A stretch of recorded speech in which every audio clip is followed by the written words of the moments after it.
us all. The bombs lit the sky, turned the world to ash. Civilization crumbled in a fiery crash. Oh, the hell on earth, it came to stay, where the west turned dark and the dead still play. In the shadow of the reckoner's mind, we fight for the dawn, but we live in the night. The spirits, they whisper, and fear was their song. Fed by our terror, they grew strong. Machines of war spoke their fiery tongues, and the last of the West was left undone. Oh, the hell on earth, it came to stay, where the west turned dark and the dead still play. In the shadow of the reckoner's mind, we fight for the dawn, but we live in the night.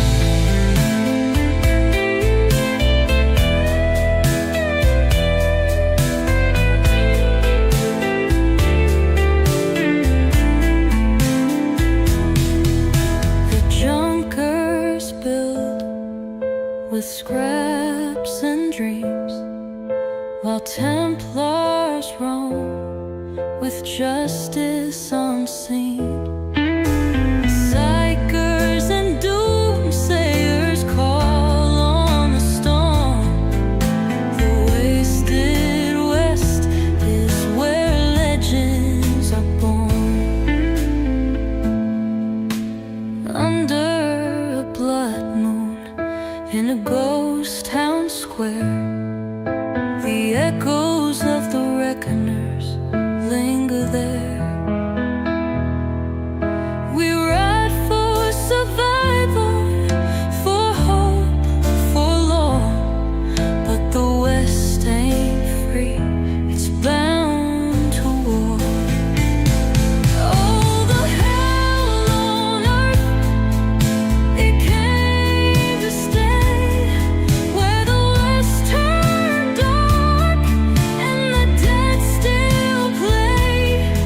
In the shadow of the reckoner's mind, but we fight for the dawn, but we live in the night. So saddle up, wanderer, keep your hand near your gun. In the wasted West, there's nowhere to run. The reckoners watch as the old world burns, and the wheel of fate forever turns.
taken throne. Fantasy grounds, the battle zone. Roll the dice and feel at home. Deadlands wild, six guns blaze. Weird west in those smoking haze. Zombie spirits, marshals praise. Rolling through those savage days. Savage dog smoke leads the way. Heroes fly at his display. Enemies beware, they say. Tuesday night is Dog's worst day. Pathfinder realms of magic might. Elves and dragons take their flight. Kingdoms clash in epic fight. Savage worlds burn never bright. Rippers resurrected, horrors call. Gothic monsters rise and fall. Secret wars consume it all. Victorian terror enthrall. Savage dog smoke leads the way. Heroes fly at his display. Enemies beware, they say. Tuesday night is Dog's worst day.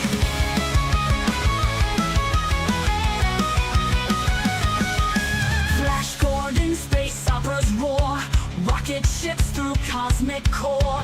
Name the merciless to deplore. Savage worlds beyond the shore. Bi-weekly Sundays, friends unite. Pixels dancing, combat's might. Campaign stories burning bright. 2 weeks wait, then pure delight. Savage dog smoke leads the way. Heroes fly at his display. Enemies beware, they say. Tuesday night is Dog's worst day. Characters come to life and glow. In this world we all bestow. Every turn and every throw. Just love's magic makes it so.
Indeed, we all know Savage Worlds is great. So, I don't know what's going to happen yet. I won't really know till December, but at some point, in December, I get couped over to a new company from my current company, and I don't know what that will do to my hours and everything. So, I'm trying I'm trying not to have 2 campaigns a week where I'm having to write adventures on the fly. So, have you been bought then? No. Just basically outsourced. That's the downside of being in IT. Fortunately, this time, instead of being outsourced by an Indian IT company, we ended up being transferred to an Indian IT company. But apparently, they're the largest employers in the UK, this IT company, so we should be able to see what happens. But I don't know what it's going to do for hours and everything. So, in the meantime, I have just posted up on the Deadlands Hell on Earth page the 2 remaining choices for the next campaign whenever it happens. As I say, it will already be decided probably on how much free time I get, as it were. At the moment, I'm making up adventures for Flash Gordon, I'm making up adventures for this. It's going a bit much. But anyway, that's by the by. When we left you last, you'd all been involved in the chili eating competition, hadn't you? Mm-hmm. And you've got the tokens, so you were heading down the road, I believe. And of course, it was 2 days later whenever I finally realized what would have been the perfect way for Scott to finish that last pepper. He should have taken a bite and chewing it hesitantly, and eventually it starts becoming more energetic and kind of gets this really surprised and happy look on his face. And once he's finished with the pepper, he says, I never really tried truly spicy food. I mean, jalapenos and things like that, but never really, really spicy food. It's actually quite good. Have you guys got anything else? Yeah. Brilliant. Yeah, got anything, Hopper? I can obviously see all your extra decks because modules. I mean, just tidying up a bit. What I want to do is unshare something. Okie dokie. Modules. Yes, but finding them amongst all the other ones is a little.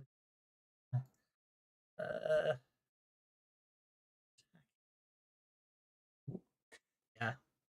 Machine. That one.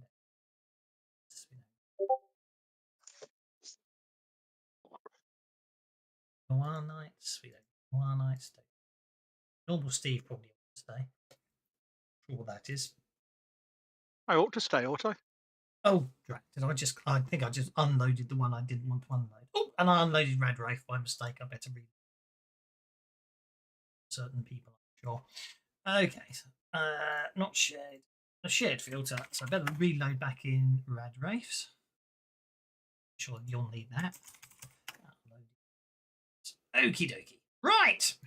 So, yes. Sorry, just stuff like So, the restaurant looms at the edge of Cadadel Spice District, surrounded by cracked pavement, a flickering neon signage.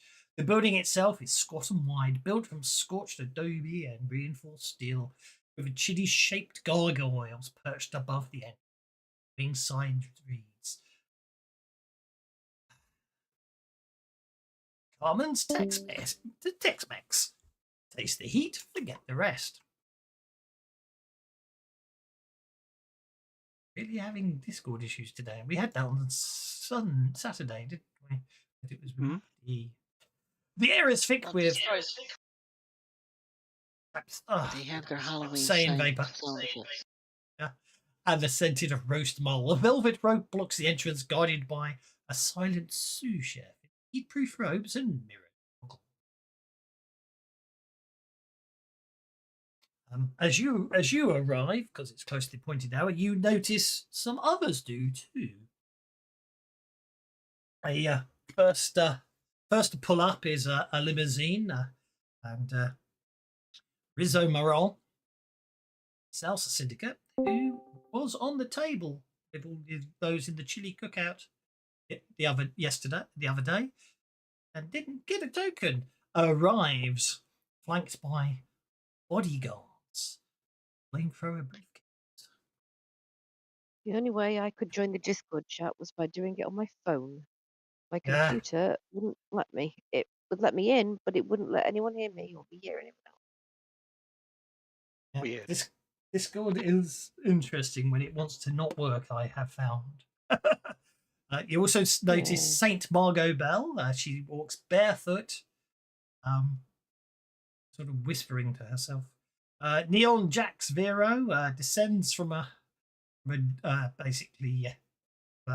drone copter, and then Spurs Calhoun rides in on a chili-fed lizard, chewing a pepper and grinning like a man who's already. Would you like to make some notice checks?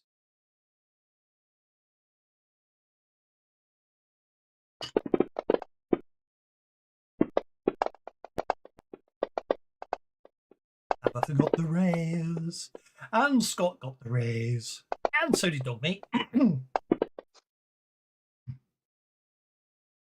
Only knows who raises notices, but I'm sure you can share the information around. So Rizzo Redgut Maron from the Salsa Syndicate. Oh yeah. He's got a token, but from here you noticed it looks slightly damaged. It's obviously seen some wear. Saint Margot Bell walks barefoot, clutching a token wrapped in a prayer cloth, and she's whispering that somehow catches on the breeze that it was right that she took this token during a blessing. Neon Jax Vero's tokens flickering erratically. Distinct impression that something's very wrong with that. And Spurs Calhoun, as he jumps off his chili-fed lizard, spinning the token on his finger, still appears to be a bit wet with blood. Here you go. They got some tokens, even though you didn't. They didn't get them off you. Velma steps in front of you all. Coats. Go on. I'll let you go. Is it just me, or does everybody else coming here look scarier? Yeah, but looks aren't everything. Well, that's true, Scotty. That's true. Min-Max does like you. Well, I was going to say, just look at Dogmeat. You'd think she was just a regular little poochie, but man, she is a really good fighter. Well, yeah, and she's got 6 legs and tentacles for a tongue.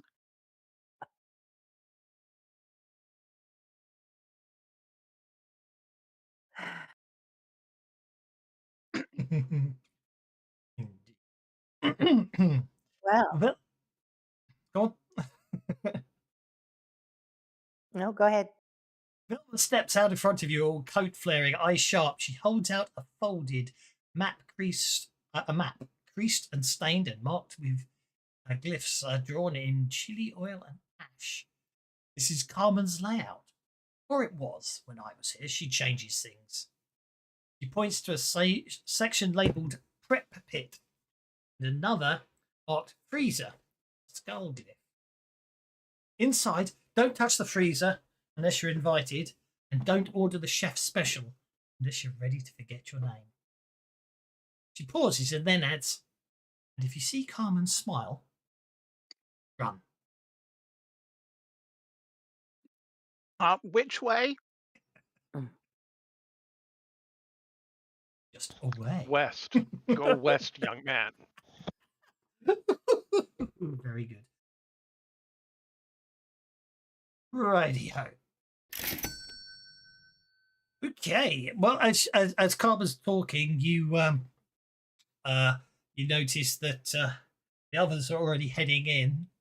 The velvet rope parts. The sous chef steps forward, holding a scanning fork shaped like a chili stem. One by one, the tokens are presented. Each glows, hums, and projects are flickering.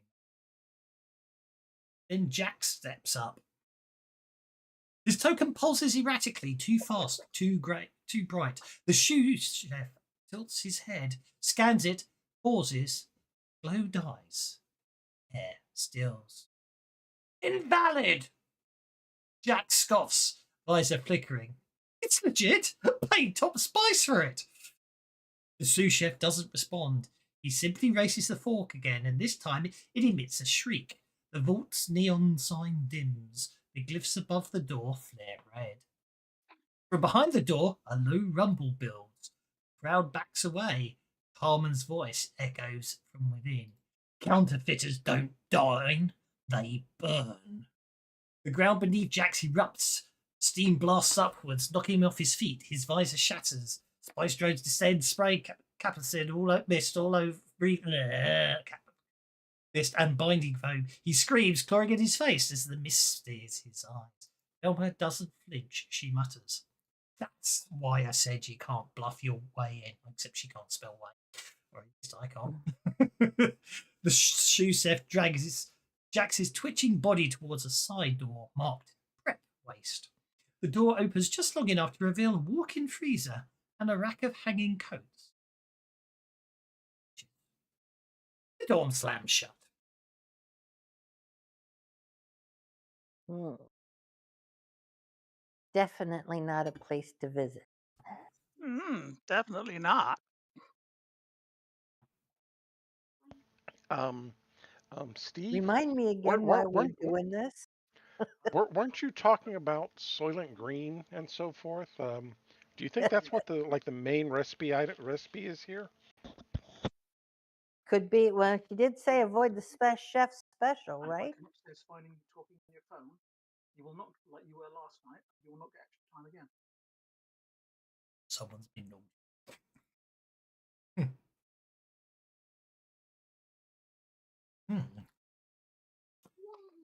So, what's the plan? Hope the tokens work. Okay. So, who's going first? You got 3 of the tokens. You just share them out amongst the. Yeah. Scott will wrap his arm around Velma and Max and head forward. I just remembered. I forgot to create the Velma. And Tabby will take a hold of Cinda and Sully and normal Steve. You're on your own. Oh, he's got to get Okay. JoJo. Come on, Jojo. It's you, me, and Doc Meat. Away we go.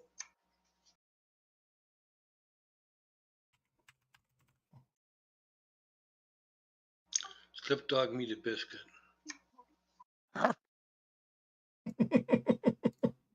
Dog meat tentacles all over your hands. Right. Okay. Basically, each of you are scanned in turn. After a worrying couple of seconds,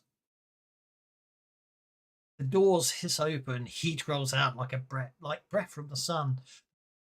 You step into a circular chamber carved from scorched adobe and obsidian tile. Overhead, chili-shaped lanterns flicker with a red orange light. The air smells of roasted mole, cumin, and anticipation. At the centre of the room, I know, mole, I know. Thank you. It's as nearly bad as me and my tortillas. I'm terrible. At the centre of the room sits an auction table flanked by 7 smaller. 7? 3, 4, 5. Should be 5. I don't know why I said 7. 5 smaller faction tables. Oh, I know why I was going to be clever and decided you'd all have me on one big table instead.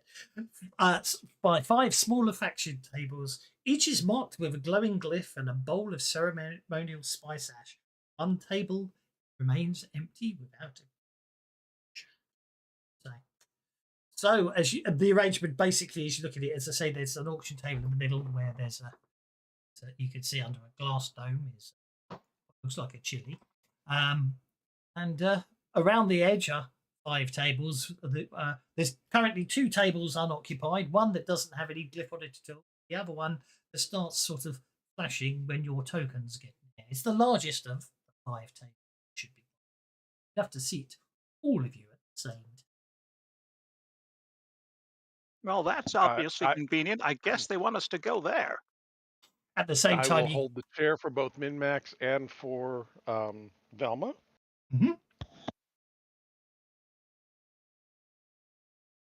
at the same time, you can see that some waiters clearing away fifth table. It's like whoever was meant to be dining there will not be joining you. Well, at least not. Dogmeat eating runs with you. ahead of everybody underneath the table, spins round 3 times, licks her own bum, and then sits down.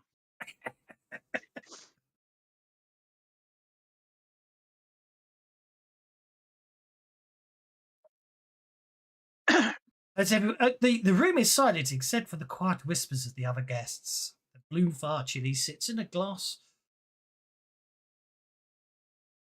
What on earth was I typing there? I know what it is, but I can't remember it. Yeah, glosh. Yeah, I know.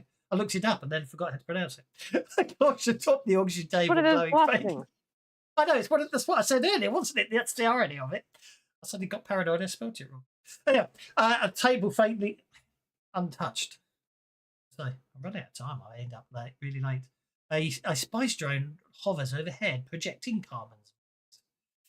Welcome, chefs and thieves. The Bloomfire awaits, but it does not wait.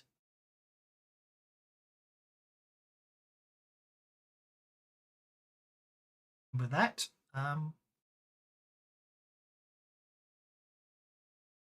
the waiters all walk out together and bring over a selection of.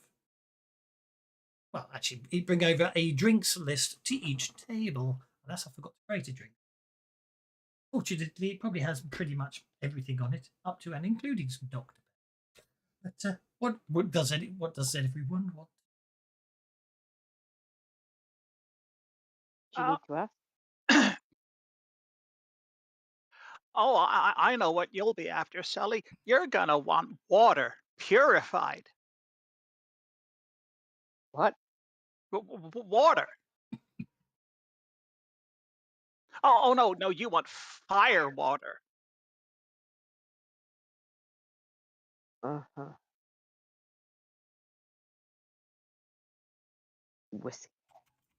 Always whiskey. What are the bar specials?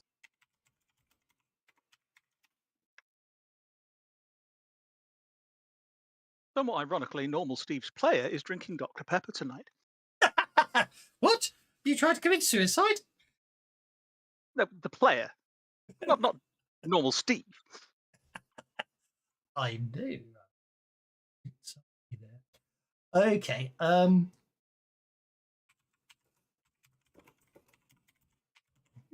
Can I get a bowl of water for my dog? Of course you can.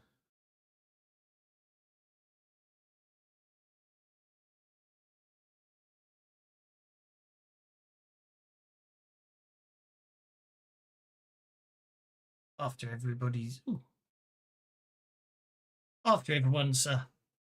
picked an item from the drinks list, the room glows with ember light. Waiters glide between tables, placing dishes with reverent precision. Garland stands at the head of the room, cleaver resting on her shoulder, eyes scanning each faction. Before you bid, you taste. Before you taste, you cook. Before you cook, you eat. Huh? You mean we gotta eat stuff raw? No. Basically, the starter has brought out its ghost pepper gazpacho, served in obsidian bowls.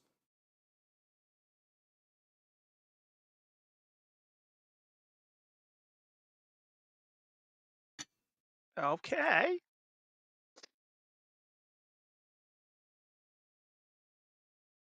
Go first. Normal Steve will take a sip.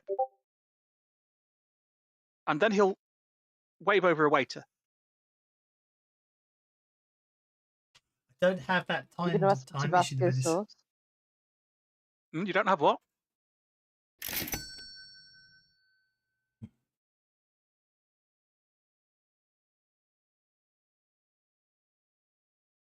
lost there. Something about Tabasco sauce.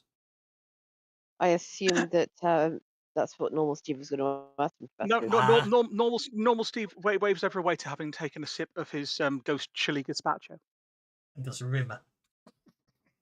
And does remember, excuse me, I thought this was supposed to be hot. But it is, sir. It's got ghost peppers in it. No, it's not. It's cold. The chilies are quite hot in it. No, I'm going to drink my soup. It's supposed to be cold, but it's spicy is hot. The spices are hot, but the soup is cold. That's why it's gazpacho. Well, that's stupid. I mean, I guess cereal's technically soup because, well, except it's in milk. But I guess that's cold. But Hey, why would you serve hot? Why would you has a serve? milk and cream base? Why So would you you could serve? call you could call your cereal chowder.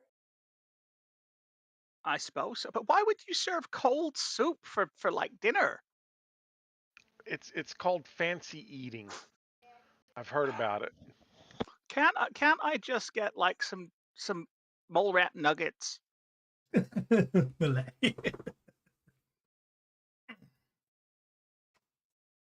All well and good. Don't think Carmen has a kids menu. Okay. So, Now it may have kids on the menu. What, you mean baby goats? oh dear. Sure, goats. Dear. Miss Scorchy is bit of a bind there.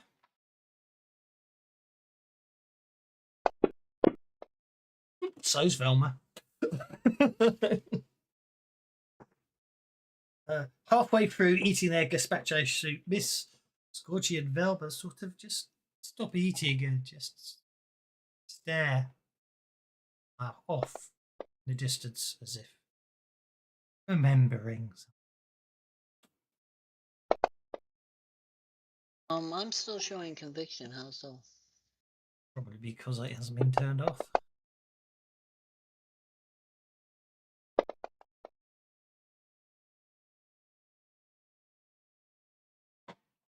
Guys, says Steve while we're eating our gazpacho soup. She said something about cooking. Anybody here actually know how to cook? It does. Yeah, a little bit. Well, Scotty, I've seen you put things on a fire. That's not exactly cooking. It's called barbecue, I man. can make beans. I mean, so just heating stuff up with fire, that's cooking? Okay. Okay. I can do that.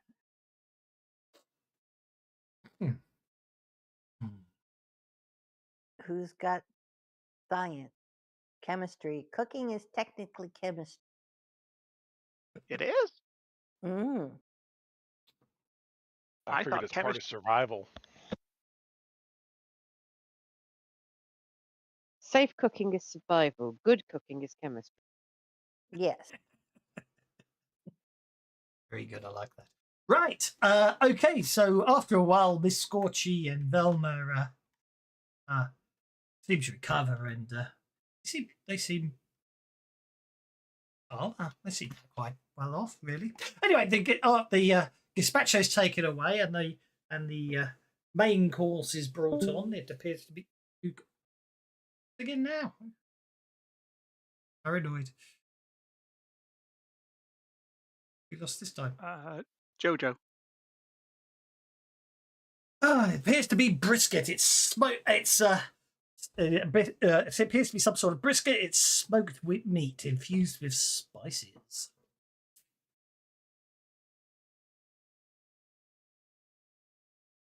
Oh, that brought back some really horrible real life memories. I'm not going to look a gift roast in the mouth. I'll just tuck in. I'm sorry. What was the main course? Brisket. Smoked Brisket. brisket. Or Smoked. maybe choking. Normal Oh, Steve you has don't had need to worry enough about of vigor this. rolls, by the way. Hold up. I'm just trying to remind myself on something, and then I'll get to. I'll be back. I'm a little more concerned about brisket of what? Mm. I'm pretty sure it's not beef. I'm hoping it's something like Rattler.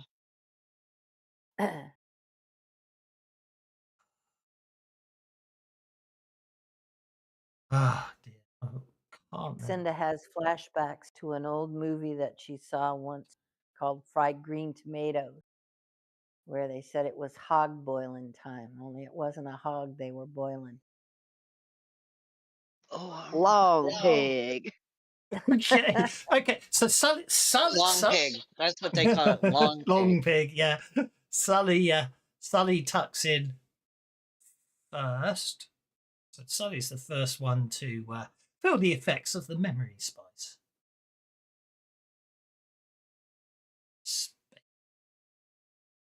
Well, normal Steve has had enough of this spicy stuff. So he kind of bends. He bends over his food and kind of blows on it to cool it down.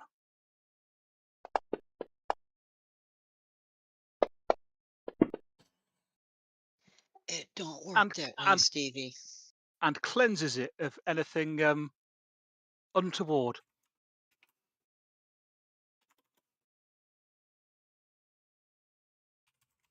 Do you need a vigor roll for this round? No, I don't need a bigger roll. I just need Sully to as you're eating the brisket, as I say, the memory spice kicks in. You recall a moment of loss during a great victory or personal triumph.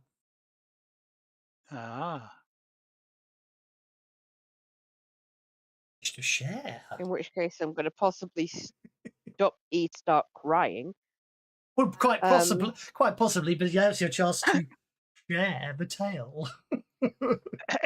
Hey, Sully, it's not that spicy. Your eyes are watering. Just bad memories They make your eyes water? make me cry, you moron. You don't have to share. Hey. You don't have to share it publicly with the party, but it's your opportunity to gain a point of conviction Well- with an interlude. With you saying it was an upsetting memory, what came back to mind was the same one as before, having to kill the pregnant woman. Oh, that's absolutely 'Cause fine. that's got to be my worst memory. It probably has. But how was that in the line with a great victory or personal triumph? That's the question. But or maybe was it Oh, because of great that? But it was a military triumph. It was because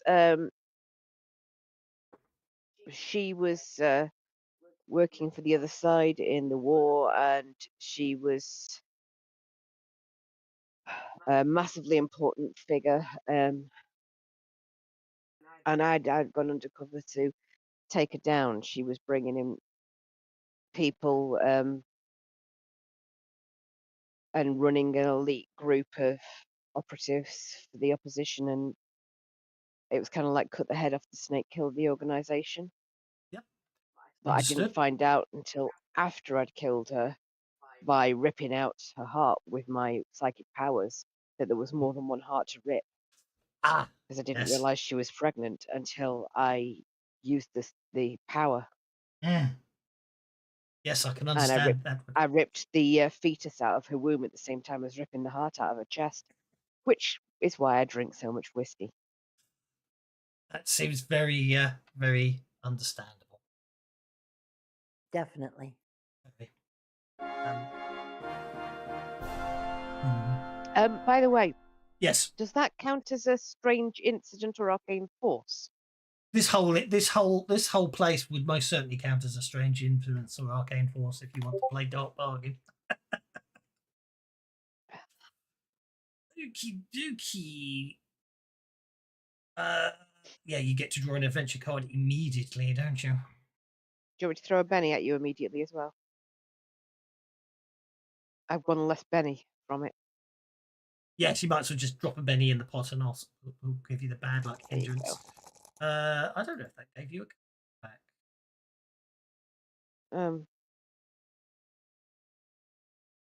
Um. You got 4. Yeah, I think you did, but I wasn't paying any more attention than you No, were. no, because I dropped it on your character sheet, but then you were locked, so I suddenly thought, does giving come up? And it looks, I think I can I give you. think I've got it because I've got a play available Yeah, well, that I didn't have. I So just set a play available, which is why I was confused because I just set a play Okay. available because, you know what I mean? yeah, because you're giving me the dark bargain effect. I think you've done it. Yeah. Okay, dark bargain +1, and then I need to give you bad luck. Take one of your bennies away. There we go. So you now have dark bargain and the bad luck hindrance. Thank you. Right. Well, it sounds like normal Steve has obviously eaten some of the spiciness if he's casting Despicing elevator, it, yeah. despicing it. Ooh, that's interesting. Okay. Will Someone- purify get rid of it or not? I don't know. I'm wondering if someone would take offence at that.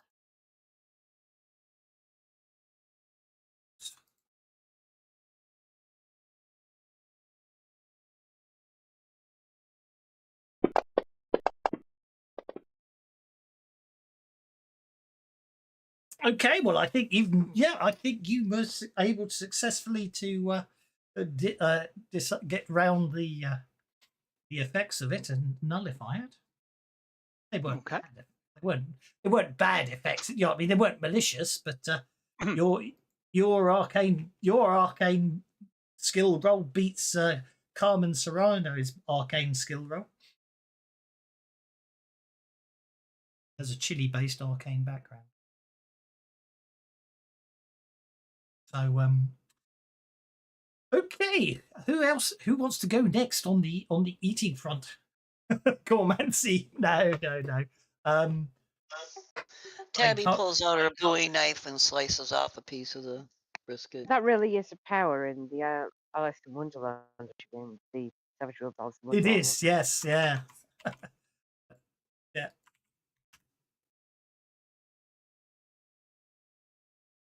It's what I came up with, which was I wanted it to be a little pretentious. Okie dokie. Tabitha's going next then by the sound of things. We get hearts. Okay. So this would be a moment of loss related to a lost love or a lost present or someone waiting for you that you're never going back to. I just sit there and just get this faraway look in my eyes because I've already told the party of the story of when the bombs went off. My fiance was still back in the city. Went into the city to try to find him. That's when I discovered that I'm fairly resistant to radiation. Indeed, I do recall you But- saying.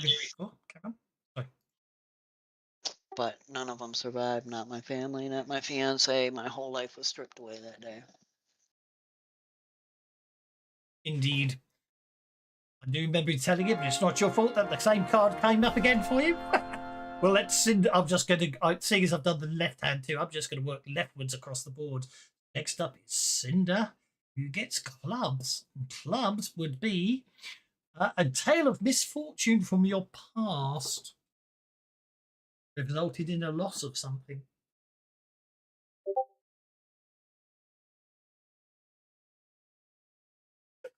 YouTuber went, I came for Tex-Mex, but all I got was Stream Boo. My pennies are starving, says Joe Rama. Oh, thanks, Joe. Oh, I'm going to have to go on hold. I'm sorry, Doss. Hang on.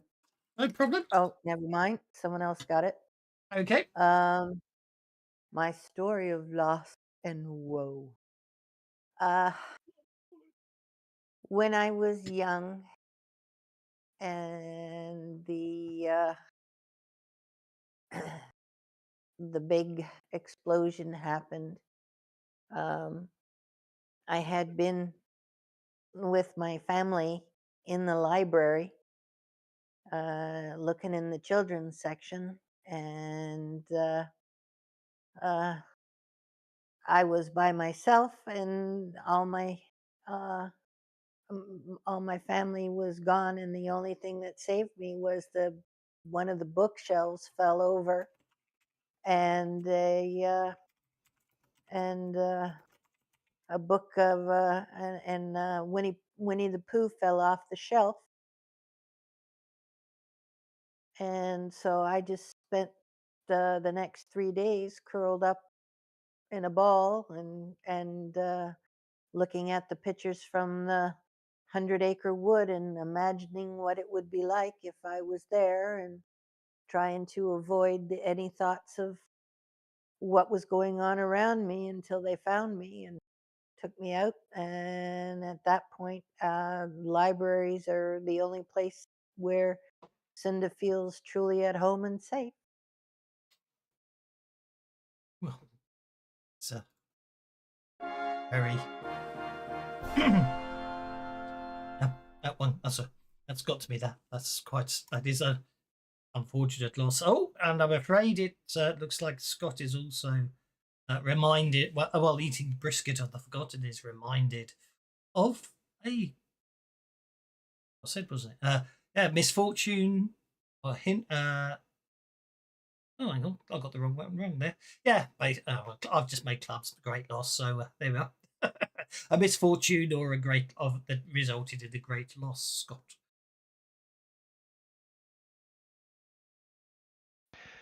It was actually the first time that Scott met Brick. Scott was about 8 or maybe 9 years old, and Brick actually had 3 other guys with him that were all apparently a part of my father's squad or company or something. I'm not sure exactly what their relationships were. But one of the guys, not Brick, one of the other guys, decided that he was going to stand in as a father figure for me. And the 5 of us all traveled around together for about 6 months. They were teaching me survival and shooting and all these other fun and interesting things.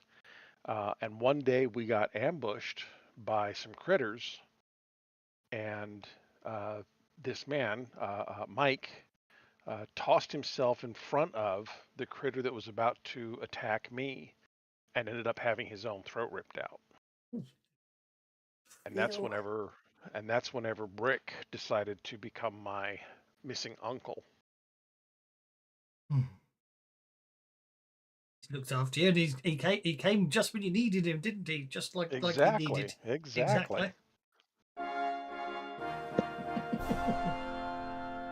It seems a bit unfair to hit you in min-max at the same time, so we'll we'll loop back to min-max and skip on to dog meat, seeing as normal Steve nullified the memory spice. And dog meat gets hearts. That's a tale of dog meat's greatest lost love, lost present, or someone who dog meat was waiting on to come back home, and they.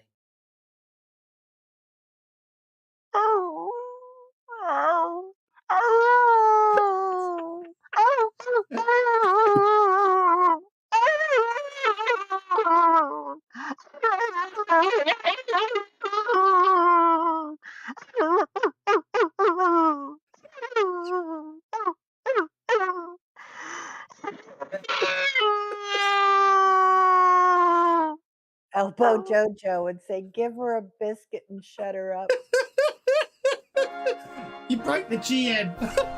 GM reloading. Is Jojo back? Yes. You know better than to give me an opportunity like that. I think it's well worth it. That was very sad. I feel very bad for laughing all the way through it. And Jojo does give her another biscuit. Jojo, Unfortunately, again, it is a tale of misfortune and loss from your past as well, Jojo. Did you stack the deck?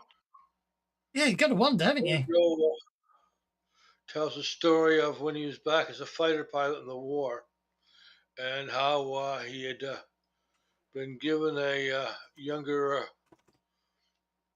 airman to bring up to speed, and after months and months of working with him and eating with him, and day after day doing the patrols and the training, to out of nowhere, absolutely have him just blown apart in front of me by a surprise attack by the enemy.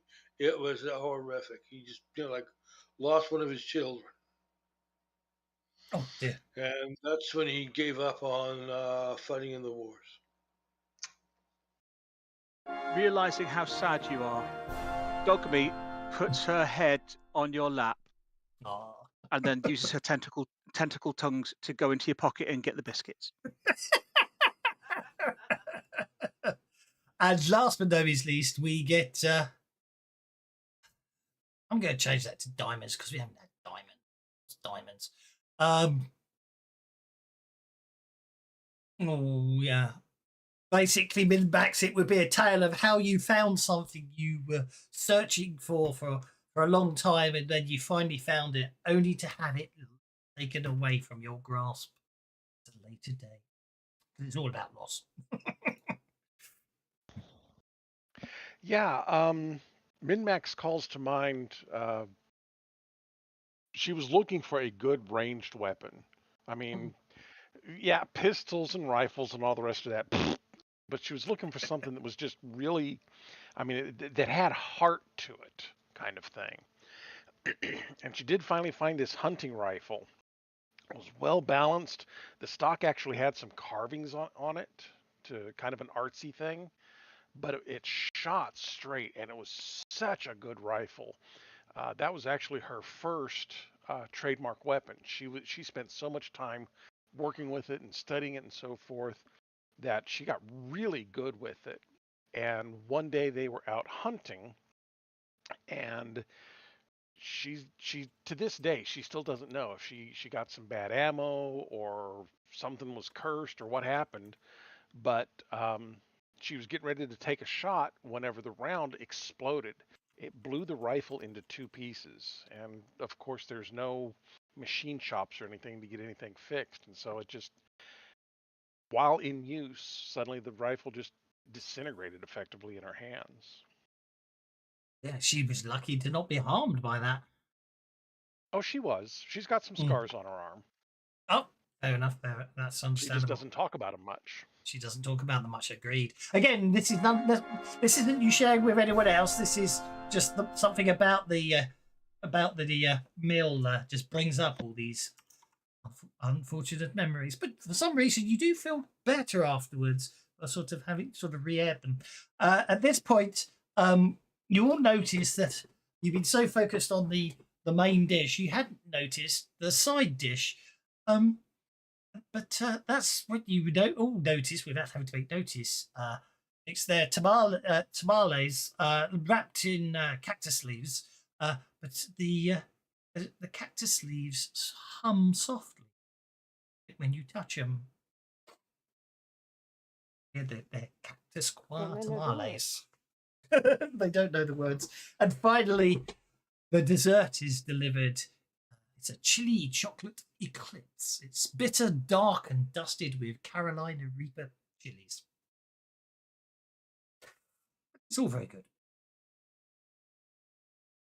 Spicy food. Spicy food and dark chocolate. That suddenly has become Scott's favorite.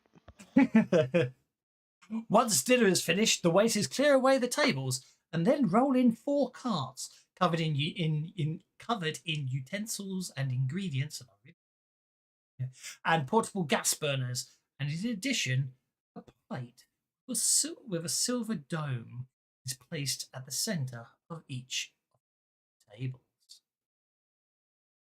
Common stands, voice amplified by the spice drone.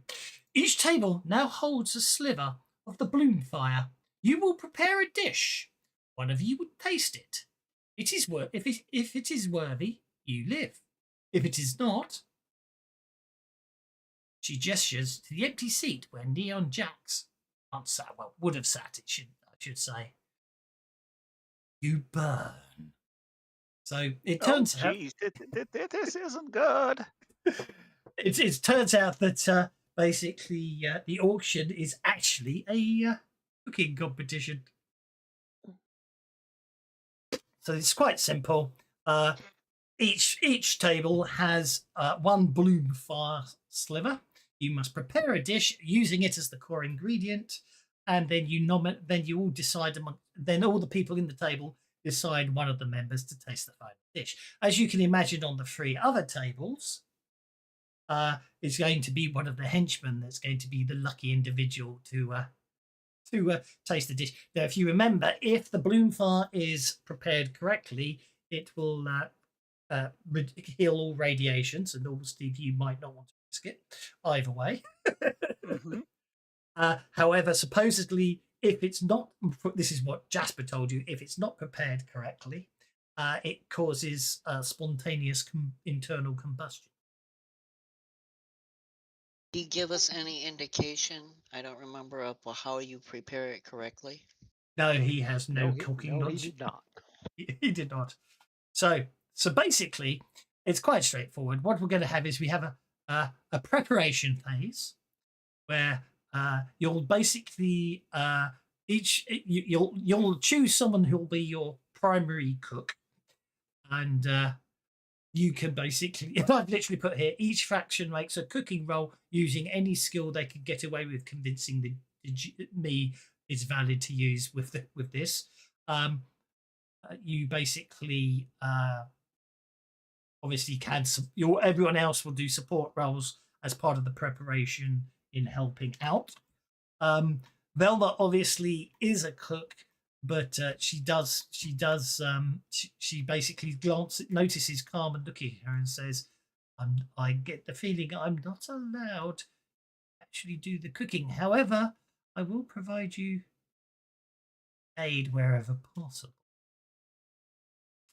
Then she'll go on to explain that the second bit will be the flavor infusion, where basically, and that doesn't have to be the same person that prepared the meal. Will basically, it's a choice of smarts or spirits to balance the heat, memory, and emotional resonance of the dish. And then finally, someone gets to taste it. Food's got feelings? Food invokes feelings. But you've got to balance the heat, memory, and emotional resonance of the bloom flower. Is not exactly a normal chili. It is extra special. It says recentering the combat list because one more PC than when I set it up, so I wanted to balance it. So, as you can see, there seems to be some confusion on some other tables, and people seem to be quite upset because they obviously were expecting an auction involving bidding and all that, and there's definitely some arguing going on the other tables about who's going to do the cooking, but we won't worry about that. We'll worry about your table. So, who do you think is the person you wish to have as your chef? Is the Hey, only ingredient we have the pepper? No. Is it like You've got chicken or you've got pretty much any food stuffs you can imagine. You remember they rolled out huge trolleys covered in cooking utensils, portable burners, and all sorts of ingredients. I deliberately left it okay, vague. but it's important that we know. It's important that we know: are we red tomatoes or green peppers? It's up to you, isn't it? You've got both there. He means which we are. I know.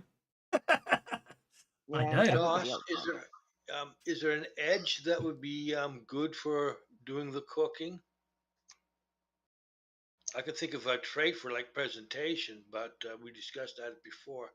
But I was thinking about an edge Considering the that would psychic give us an element, I should be advantage. balanced. We were discussing it, and I think I said something about chemistry, which is a science. So if I'm anyone's got science, I'm guessing that this is going to be a task where we all provide support rather Yes. than.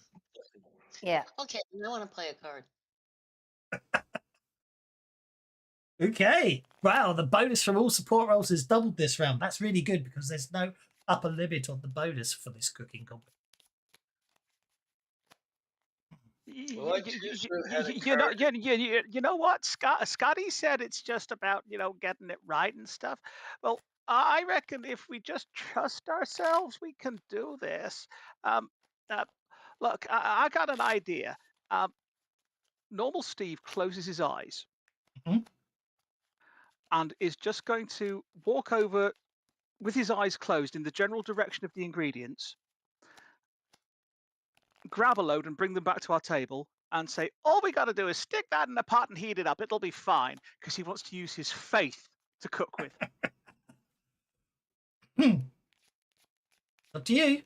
If you want to go with faith, you can go with faith. Everyone else can help.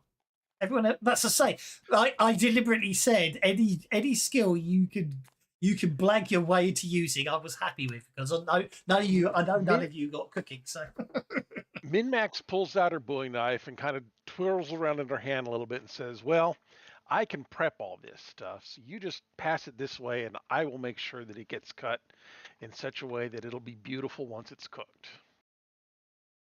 And I'll be able to balance it. I can use my pack.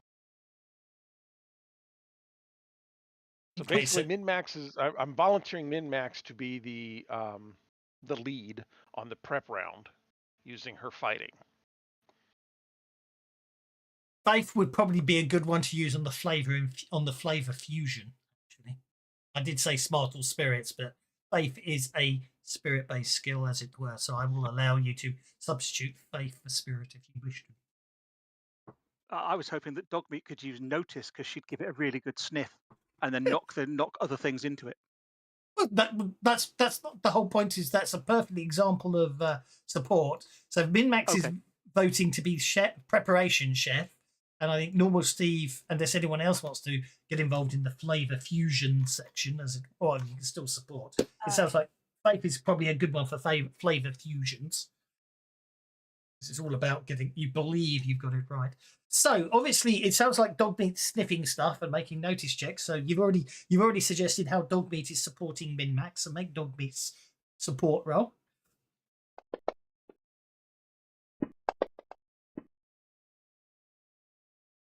That's a +4. 4. That's a +4. Which Dog is meat good. finds a pair of golfing trousers.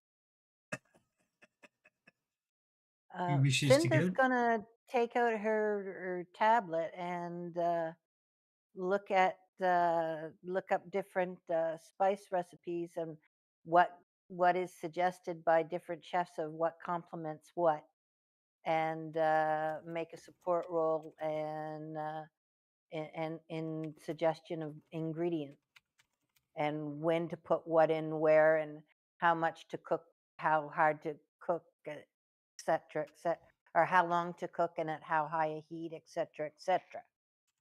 Brilliant. That sounds like bibliopathy to me. So that'll be bibliopathy. That's a +2 because of because of doubling. Okay, Scott is also going to use his notice. He's going to be looking for the different ingredients, how the color looks, to make sure that we've got a good, nice color palette going on here. Okie dokie. Because you eat with your eyes as much as you do with your mouth. Really? You're +6. It's not the end of the world. I obviously don't know anything about color matching, do I? Damn it. Obviously not.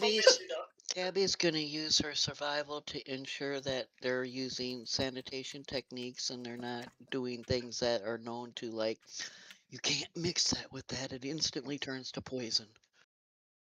Cross contamination, baby. Yep.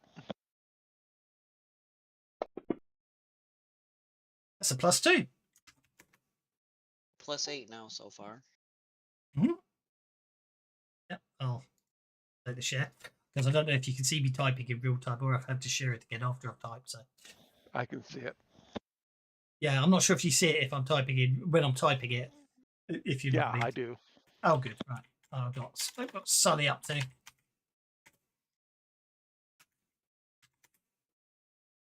Is this the early round of it? So we're at the beginning stage. This is the preparation round. I'm making a note of the skill you use because you can't use the same skill on the infusion round for support, you see.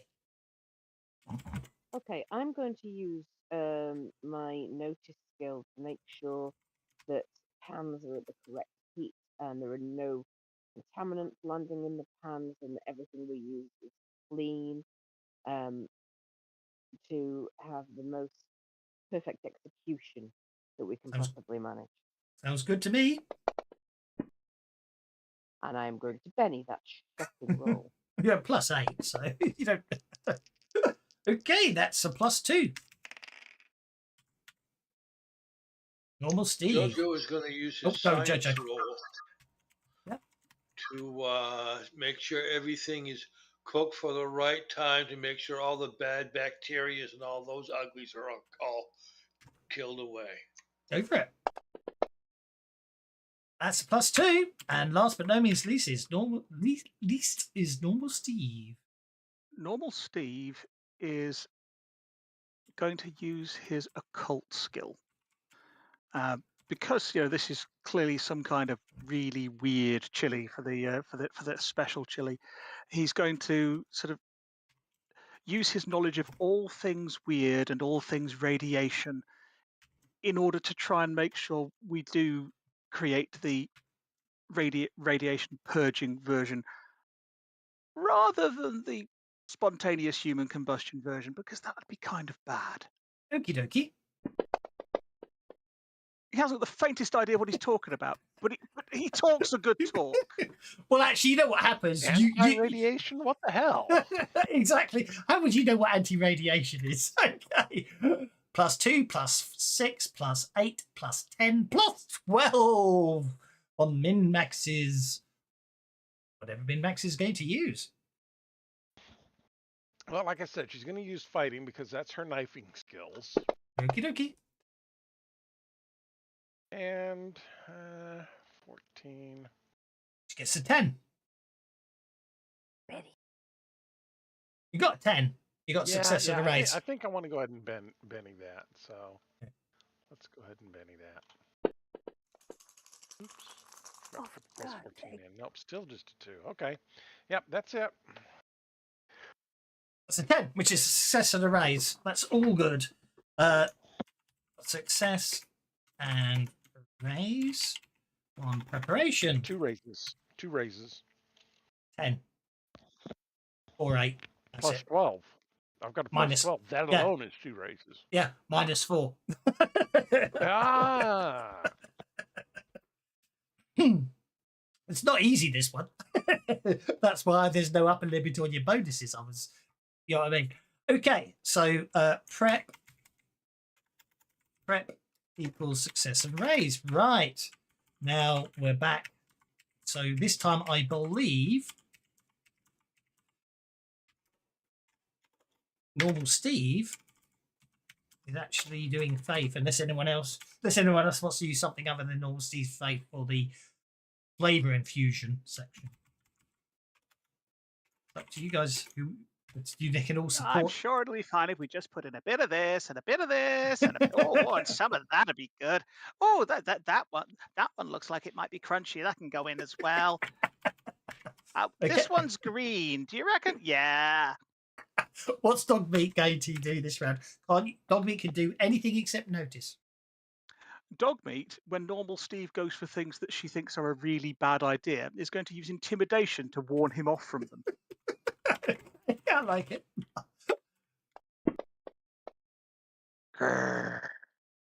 So okay, maybe not the green one. It's a +1.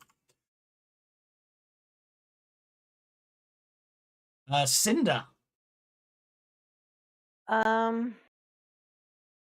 Cinder's going to use her notice and keep an eye on what's going in when, and that type of thing and say, no, maybe this should go in first because it's going to take longer to cook than this, right?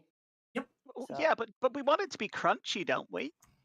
well, yes, in that case, then you make sure you leave it later and you put this in, right? Oh, okay. You want a sensation of different mouth textures or and that sort of thing. So the mouth gets a really good sense of flavor.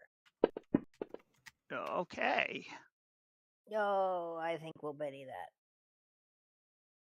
Mm-hmm.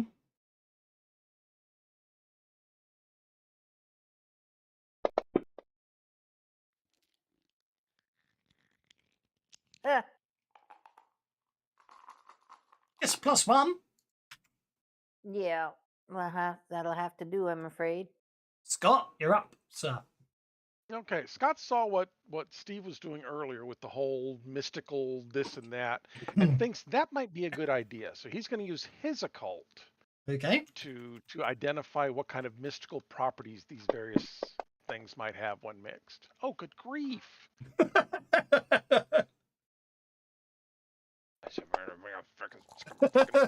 you go.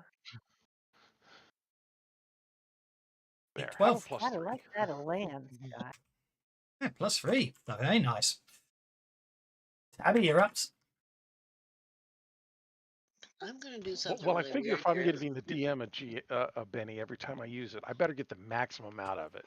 Mm-hmm. Yeah, I wish I could say the same. Tabby has been carrying this bubby leaf busy cola around in her backpack forever, what she still has left of it, Mm-hmm. and she's gonna use her stealth to slip in an outside ingredient that wasn't included. Love it. I love it.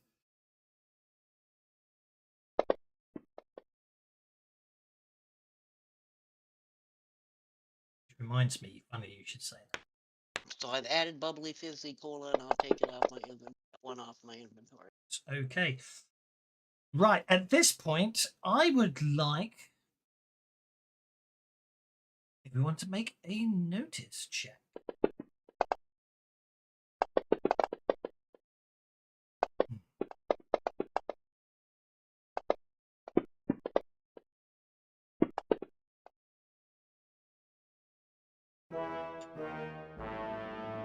Tabitha is too busy sneaking her own stuff in to see anything else. Exactly. Okay. Only Yeah. making sure that nobody's catching me. I don't care about anything else. Obviously, Min-Max is still obviously keeping an up close eye on what normal Steve's trying to do with the flavor infusion. But the rest of you all notice that Velma's spice vial seems to be slowly moving away. So she always keeps a vial of spice on her belt. It seems to be sort of levitating is not the right word. It seems to be bobbing away. Jimmy Monkey Right. says, "Let their bennies flow." Thank you, Jimmy. Dogmeat would like to bound over to it and catch it in her tentacles. Dogmeat does bound over it and catch it into the tentacles. However, And then she'll take it back to Velma and put her paws on Velma's shoulders and drop it in her lap. Dogmeat grabs it with her tentacles. However, it seems to have resistance when seems to have resistance when she tries to bring it back. However, having rolled 2 twice on my strength check, there's no. Well, actually, Dogmeat's still going to make a strength check to succeed because on the post roll, one of you has to succeed. Which, yeah. Okay, well, since it is resisting, Dogmeat will grab it in a tentacle and move off, but the tentacle that's wrapped around it will stretch out to about 8 inches and then ping back into her face. And she'll go, and then spit it out on the ground. But I mean, we're 6 versus a 2. You successfully pull it back, but it looks like someone was trying to steal Elmer's spice vial. Whoever it was, obviously scurries off. Don't forget, I did say Velma is allowed to help. That spice file is how she can. Anyway, back to Sully. What are you up to? Go to sabotage you.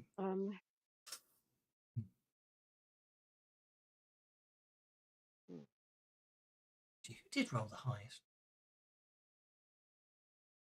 Jojo.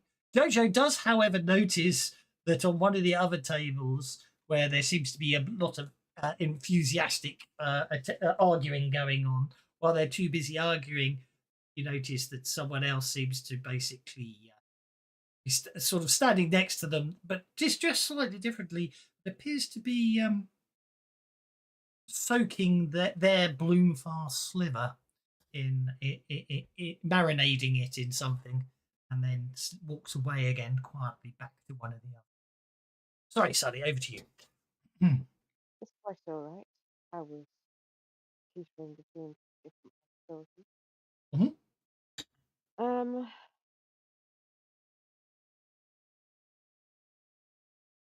I think I'm going to go down the same occult idea as Scott. It was one of the ideas I was considering anyway. So Okay. I'm going to use my occult knowledge to see if I help. So, yeah, So that's +1. will do. Normal Steve, you are going last because you're actually being supported. That gets us to Jojo. Jojo's going to use his survival just to make sure that what's mixed together really isn't mixing a new kind of poison. Okie doke. That's a +1. And Minmax. Min-Max is going to use her athletics to time the adding of the ingredients as tightly as she can to make Sounds sure very everything sensible. cooks for exactly the right amount of time. Okie dokie. That's a +2. So I make that a 3, 4, 5, 6, 7 +9 roll. So that's after penalties, it's a +6 roll, unless of course you want to use Velma's spice file. So Velma, what's in that thingy that Dogmeat nearly swallowed? Just my own personal spice configuration. Very good at balancing the fluxes of the. I can't say it. Capsule. You know. I haven't the faintest idea what that means, but will it make it taste good? What have we got If to she lose? wants- Yeah, if she wants to add something in, we won't say no. Okay. What have we gives you- got to She lose? did- Well, if we she get did it come wrong, with her. someone's going to burn. That's right.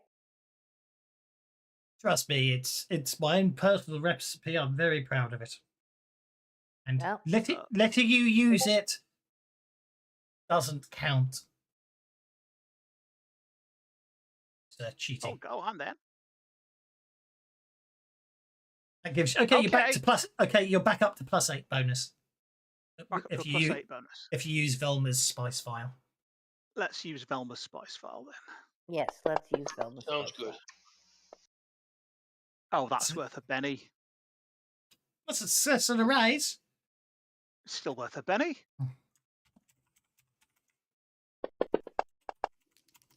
Oh, that was so nearly a 12. One more penny. You got a 13. That is. Yeah, you got the 13. You don't need.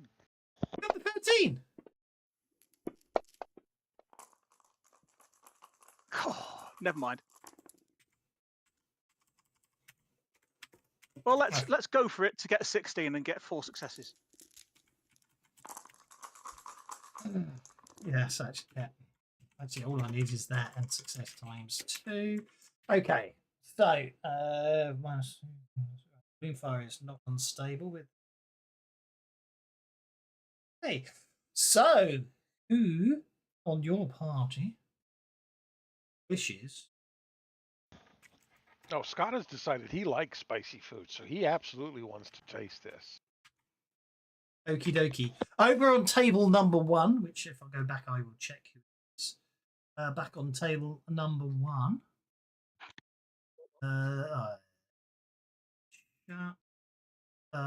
So table, you'll know table number 1. So we'll go in reverse order. The Pepper Jacks, Spells Calhoun's table.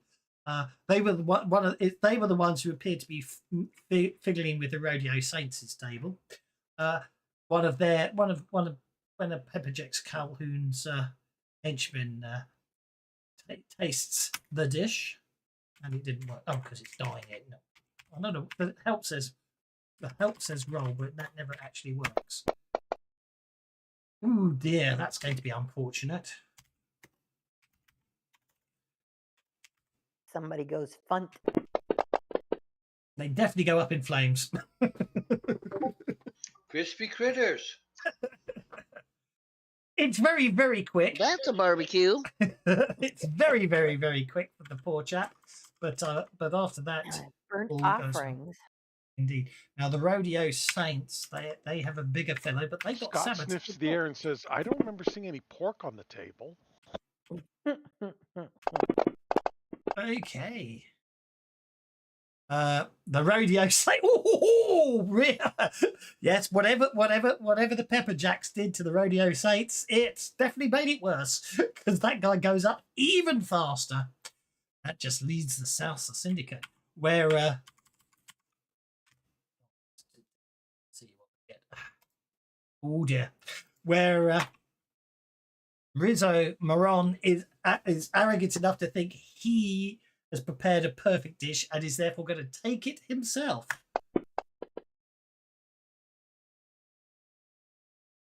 I'll spend 1. Oh, did you see that 10 roll off? I did. Well, for a second, he looks very confident, and then he too cries out in pain. Fortunately, he survives, but he's very badly injured. Table 5 just ordered guacamole and chips with extra bennies, says guacamole, so there we go. Certainly guacamole will certainly give them these extra chips and bennies. So that brings us to table 1. And you got success and 4 raises on the flavor infusion, and you got success on 2 raises on the prep. That means Scott, as long as he doesn't crit fail, should be fine. You just get to make an unmodified vigor roll with that many successes.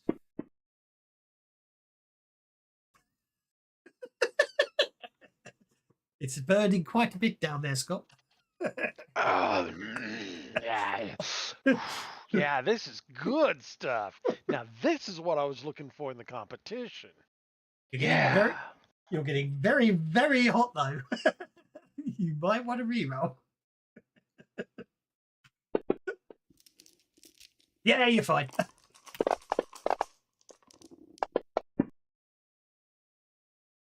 Curious, what would 28 have done to you?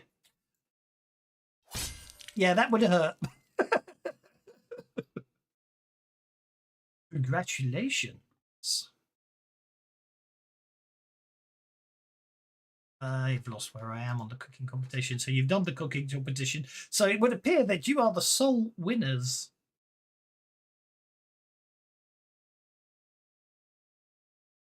Well, that was interesting. The final dish has been tasted. The room is silent. Carmen stands at the head of the table, eyes closed, one hand resting on the glass cloth that once held the blue fire slivers. The full chilly hole, pulsing and ominous, now rests on a silver pedestal behind her. You've all played your parts, she said softly, but the blue fire has not yet chosen. Suddenly the vault trembles. A low-frequency hum builds beneath the floor. Glyphs flicker. The walls groan. A section of the far wall explodes inwards, showering the room in adobe dust and molten glyph shards. Through the breach march combined shock troops, hulking and armoured, their visors glowing red. Behind them a meat machine lumbers forwards, its limbs stitched from scavenged flesh and steel. And I have a typo. My bit of text here. Is that what I think it is? That meat machine, because oh shit. Target, bloom fire, acquire, neutralize, resistance. Carmen doesn't flinch. She steps back, eyes locked on the chili. She grabs the chili with a heat-proof glove. Glyphs flare around her feet. The air warps. With a snap of cumin-scented air, Carmen vanishes, leaving only scorch marks and a faint echo of laughter. Guys, I think we've just been set up. is this one of the talk ones or one of the blow them up ones? This is This is definitely a blow the them up one. This blow is them up. definitely a blowy uppy thing. Okie dokie.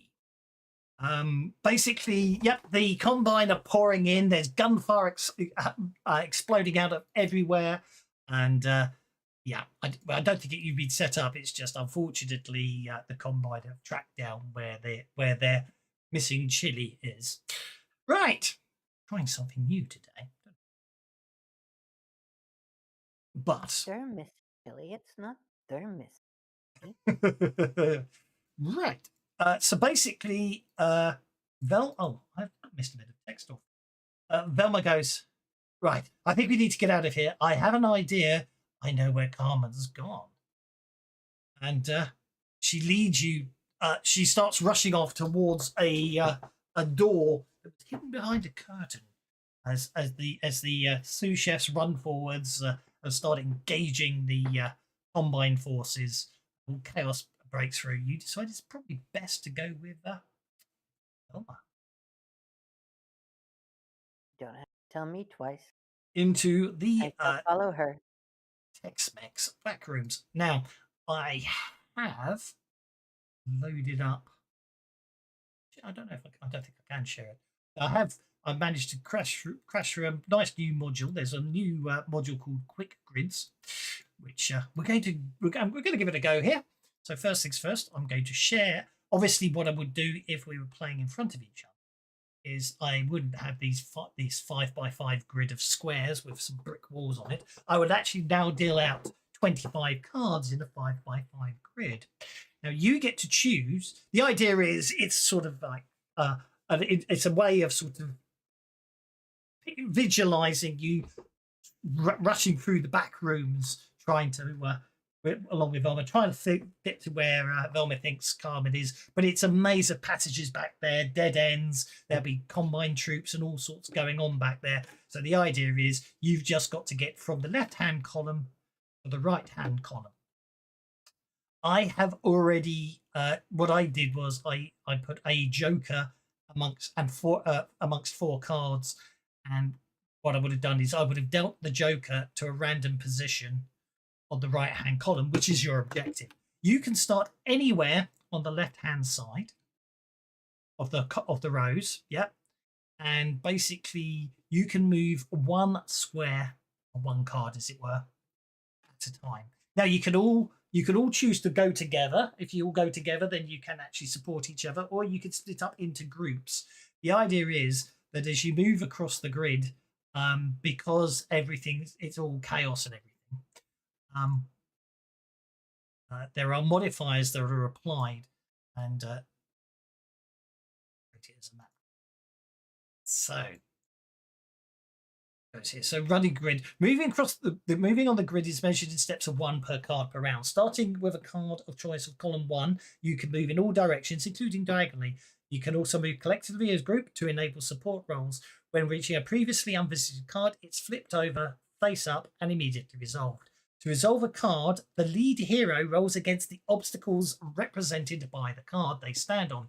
If present on the same card, other heroes may roll to support with the same penalty, but only one roll per round may be attempted to resolve a given card. The grid inflicts penalties on all rolls, including support rolls, depending on the relative difficulty. This will range from -1 to -4. Depending on the circumstances, the grid should not be run without penalties, because obviously the penalties are because you don't know where you're going. If you know where you're going, then it's different. So then you use a click encounter or something like that. So so using the penalty table, share out here, you are in an unfamiliar location because you've never visited it before. It is a hostile area because the Combine here, they're dangerous enemies and they're an organized group. So basically, you'll get to roll at -4. So you might want to stick together. You just have to navigate the grid from left to right because this is a navigation. Succeeding on rolls lets you move to the next card in the following round. On a failure, you suffer consequences and have to repeat the current card. If any of the cards dealt are clubs, they present an impassable obstacle. Therefore, you'll have to backtrack and go another way. I can't keep using. You have to move another way around the card, and that's a simple. That's the idea behind it. I'll say it's meant to be an idea. I quite like the idea of it. Now, you will get. Velma did give you a map earlier, so you're allowed to. You have some information about the way ahead. So I'm going to say you can nominate. Well, who's best at reading maps? Do you think in the party?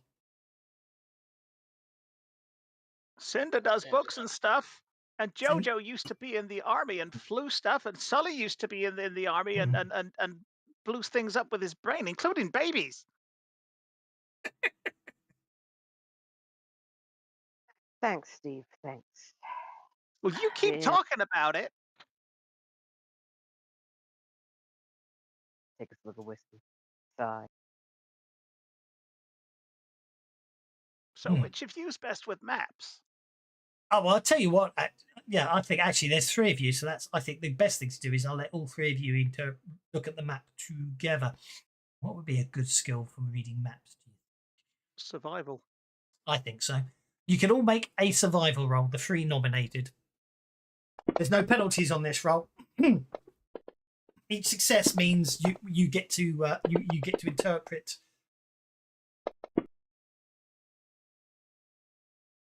Oh, Jojo is very wise. I think we know who the recognize podcast that. Okay. So each success and raise reveals 1 random card. So Cinder, you get to roll here. You get to roll. Well, you roll a d10 and then another d10. What you do is you halve them. So the first d10 will decide. The first d10. Oh, where it is. One will be The row, one will be row. column. Well, yeah, I couldn't remember which way around it is. So you basically a d10 and halve it, or if you want to be really clever, you can just type in slash roll 1d5, which actually in some I would say actually just type that and then type that twice. So the first will be row, the second will be column.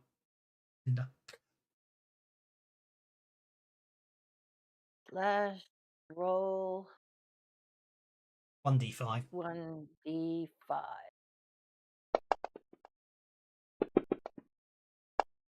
Interesting.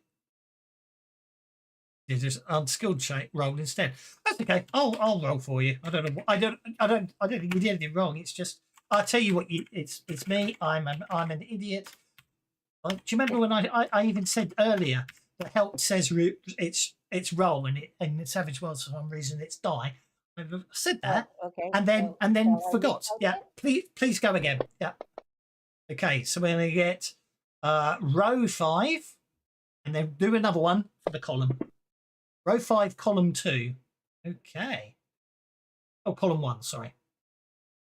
So you know some information about that one. So what does that do? Obstacles. Diamonds. Diamonds will be that area is linked to smarts. So basically, you know that to get through that card, you're going to need to use academics, battle, common knowledge, electronics, gambling, hacking, language, notice, and code. A smart skill, basically. You'll need a smart skill to get through that card. Now, I can believe Jojo got 22. That's 6. That's 6. Okay. You get to roll 6 1d5s. Crikey. 12 1d5s. Go for your first row and column. So, but again, so slash die 1d5. It'll make more sense when we get into it. I'm just trying to get my head around it myself. I just thought it'd be an interesting way to do a map that isn't a dramatic task. So 5, row 5, column. So you roll another 1d5, sorry. Oh, you get a card over here. Okay. King. Well, it's diamonds. So, yep, that's fine. That's basically, again, that's a smarts check. But more importantly, on the final row, you're looking for the Joker. So you don't need to go there. Surely Okay. that one should be up there. 1, 2, 3, 4, 4. 1, 2, 3, 4, 5. 1, 2, 3, 4. Okay. Apparently. Okay. Yeah. Where's the yeah. Yeah, I could show you. The reason I know that is I can show you because of their example one. Like that. See? Ah, the axis is at the top rather than the bottom. Yes. I understand it. Okay, so that's the first one. So that's not your objective because you're looking for a Joker on the final row. Okay, roll 2d, roll 1d5 again twice as you keep sort of analysing the map.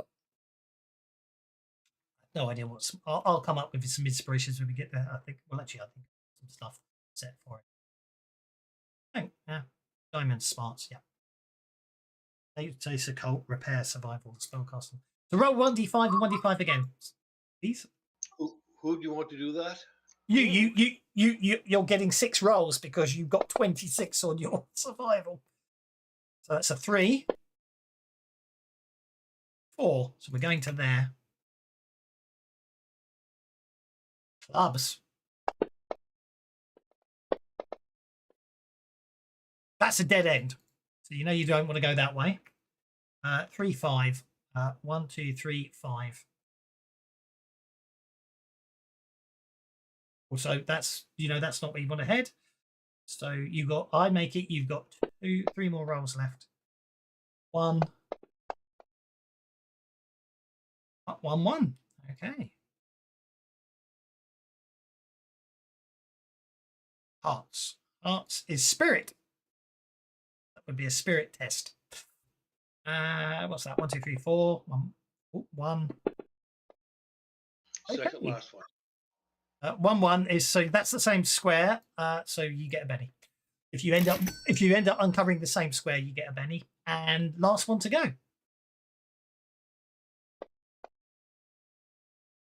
Row 5.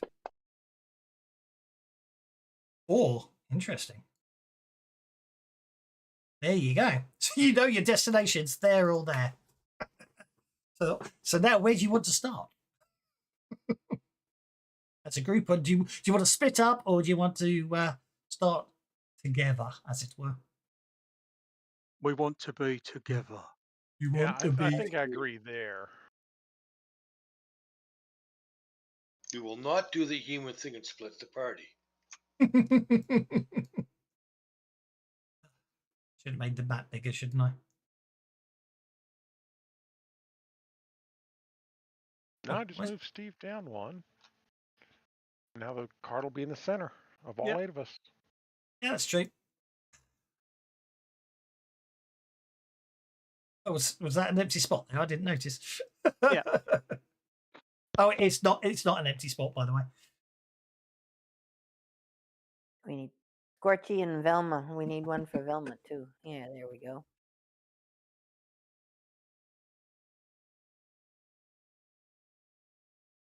Okay, 6 of hearts. Okay, spirit. So as you come running into this area here of basically, let's say you just nominate a player. So I don't think it doesn't say you have to be the same person every time. You run into this area. We're going to have spirit-based on here. So I'm going to say this is obviously you've come into an area. It's probably one of the spice storage rooms. Unfortunately, it's taken some bullet fire, so the spice is all everywhere. It's stinging the eyes. It's smoke and chaos, and basically, it's going to need sheer willpower to navigate the way through. So basically, it's any spirit-based skill can be used to get through how you want to. Steve will quite happily use his faith and Okay. cast environmental protection on everybody. Yes, And Scott will support him. Scott will support him by using his burst to blow some of this out of the way. Don't forget, unfortunately, it's -4. No, Okay, I so know. now I just I'm currently on -3. Anybody else want to help? You're not on. You're not on -3 on a. Scott got a 2. Oh, the support rolls are at -4 as well. Yes. everything is at Everything's a -4. -4. It's hard. It's meant to be obstacles. You know, it's hard. It's fighting to get through it all. That's the idea of it. As I say, I've never tried it before. Whether we, I've never tried it But before. with We'll see my how it goes. psionics, Go for it. use like havoc to pull the spices away from us and into some other location. Okay. That's if you go for it, that'll be a +1 I'll bonus. go for it. That's a +1 bonus There you for normal Steve. So you're at -3. But you can all support. Min-Max is going to use her athletics to kind of keep people balanced and moving in the right general direction, Okie dokie. and ends up pushing people into shelves. So we can use any skill in support. Logically, it's probably. I'm wondering if you all have to use spirit. I wonder. I'm not sure. As I say, I read it. So where is it? Goals. There we go. Each represents the controlling attribute when rolling to beat their current With these character sheets, because they don't have what the skill's based on. I mean, some of them you know, but some of them you don't. I know It would be helpful it's a bit if of. the character sheet had that. Each Yeah. of the suits of cards corresponds to a controlling attribute. When rolling to beat their current card, the lead hero must roll one of the linked skills. Supporting heroes can use any, and they can narratively justify. So that's okay. That's good. My understanding was correct originally. So yes, it's only the lead character has to make the required skill. Everyone else, as normal narratively, it's meant to be like a more tactical version instead of a dramatic task. It's a little bit more tactical, as it were. I thought it looked interesting. I thought we'd give it a try. So Tabby could use her notice to scan the area and try to pick up any hidden clues or hints as Indeed, to where to move. yeah. Unfortunately, with all the spice in the air, your eyes are streaming, which makes it rather hard. But off you go.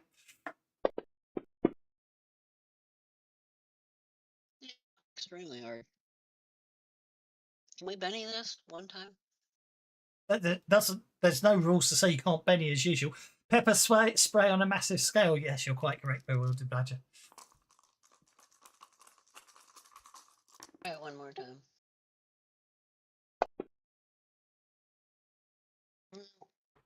Yeah, the -4 is hard, but I think it's meant to be hard, isn't it? Because it's meant to be a challenge. Okay, anyone else want to try on the support? I've lost track who's been. The only spirit skill I have is You can use any Persuasion. skill because you're not the lead character. Okay.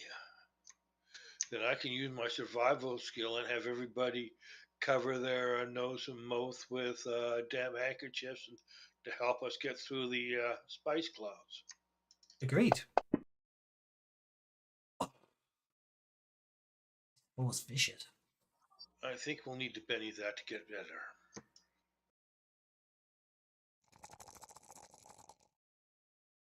I like the idea of hard choices because I end up with loads of Bennies at the end of the session, but at the same time, I think it's back. Woo! That's a success. And if I give it one more Benny to go for it, will that make more 2 successes? That will make it 2 successes. Yeah. You're at -1, normal Steve. Okay, well, Dogmeat is also going to give it a go, and Dogmeat is going to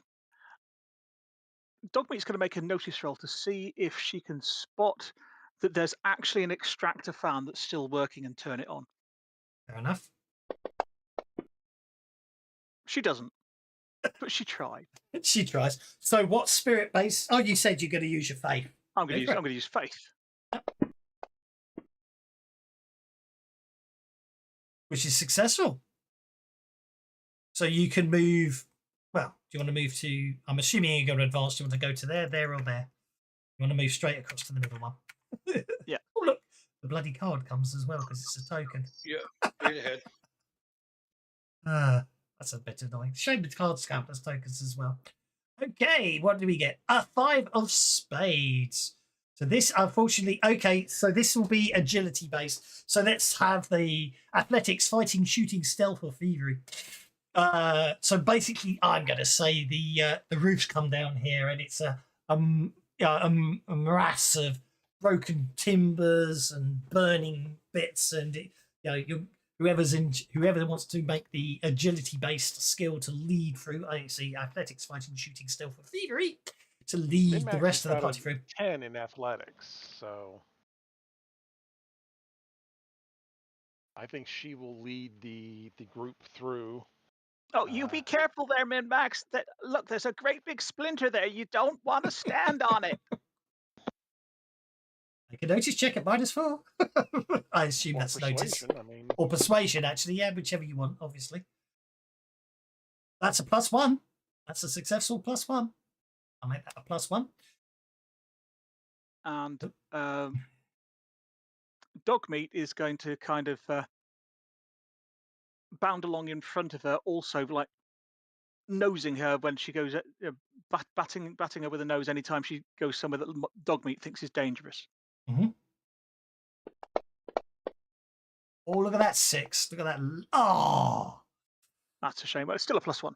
Still a +1. So that's a -2 to min-max at the moment. Scott is going to use his faith again. Okay. This time he's going to be using it to cast fly on her and every. Oh, she bumps her head. Oh, there is a consequence for a critical failure. But you can use a conviction to re-roll a critical fail. Mm. Yeah, I want to see what the result is. Critical I'll make that failure. call. Basically, unfortunately, what power are you using? I was using faith. Faith. Oh, faith. Unfortunately, yeah. So basically, as you're doing that, unfortunately, what will happen is the ceiling will come down, causing you to take a wound and forcing everyone to have to reroute a different way. Basically, you treat the card as a club, and basically blocks your way ahead. Okay. Yeah, no, let's go ahead and spend the conviction to re-roll that. That's.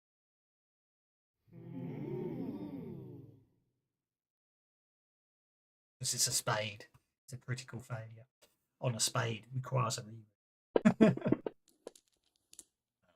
Nope. Should have turned off the So fatigue. that would be a yeah. It would be a 5, 5. 3, okay. Because the greens, fortunately, because the way they color code them now, you know which one's the conviction dice, which is a nice touch. So you got a 5 minus. You got a 5 minus 4 becomes 1 plus 2 becomes 3.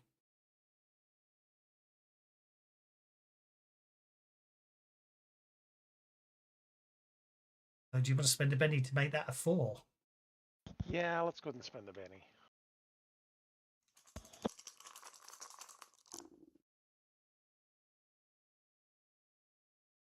Actually, I think the consequence is everyone. Ooh. Okay. Anyone else? Okay, I make that an unmodified athletics roll to min-max. Technically, +4 is the No, best you could get, see, isn't it? On support. okay, because we got obstacles and stuff, Mhm. and I use my athletics to point out to her the best way across there. You could, but thinking about it, when it comes to support, +4 is the most you can get, isn't it? So It is, yes. So min-max we is already got- min-max is you. Unlike last time where you didn't get the maximum, min-max gets you across. So everyone, right? You can discuss which card you want to move to. I'm assuming you're just gonna keep Again, I moving. think just straight across. Yeah. Mhm. Yeah, might Alright, be so- easy. That might be easy. Well, based on what I saw before, it might be easy to do it this way. Well, no, you take the 5 of spades down, grab everybody, move them across. God, that's so much more obvious. Duh. I was thinking about putting them on different layers. You can't put tokens on different layers, unfortunately. 3 of spades. Ugh, this place is in a bad way. It's obviously more chaos and carnage. As again, it's going to be athletics to get across. So I think what we need to do, I'm assuming you've got to nominate Min Max as the leader again. I think Tabitha, you get to go first because you didn't get to go last turn with your suggested athletics roll. To guide her the easiest path athletically. Now because I'm acting as guide, is my free runner edge kick in here, or no? I'll allow it. Okay, so what's the pluses or minuses here? Well, pre-runner gets you a +2, doesn't it? So it'll be -2 for you. Yeah.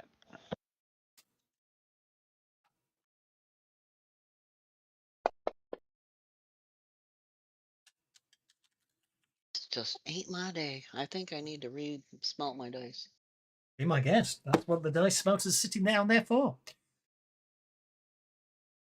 I might use a real deck for some fun, but actually then it's this deck. So those are impressive dice. I like that. I like those dice. They're very good texture. Okie dokie. Sully. Let's give you a chance. I am going to use my psionics to blast things that could be dangerous out of the way. Sounds very good. Oh, wowzers. That's an 8. That's a +2. That's a +2. Cinder. Right. Cinda is that is an agility, right? It is. But you can use any skill to support. Oh, Yeah, any right, skill to okay. support. Yeah. Sorry, I wasn't paying attention to the line of thinking you were going down there. I apologise. Okay. Then Cinda will use her bibliopathy and just let the spirits move her to make suggestions. Okay, go for it. That's a That's 2. about is 4, so it's only a 2, isn't it? It is. I'm afraid so. It's Let okay. Betty that. You're +2. You've got plenty of other people. But +4's the most you can get, so it's up to you. Yeah, I think we're okay. I think we're okay. You think? All right. Okay. Is it a net -2? I mean, don't forget normal Steve dog meat haven't been, but it doesn't matter. Okay. Righty ho. I take it you're moving across again. Absolutely. Okie dokie. Yeah. King of Hearts. Okay. So the hearts would be a spirit encounter. However, unfortunately, as you come running around the corner, some other people come running around the other end, and they're facing you. And what you find yourself up against, facing down the corridor towards you, are 3 black hats, 1 red hat, and a meat machine.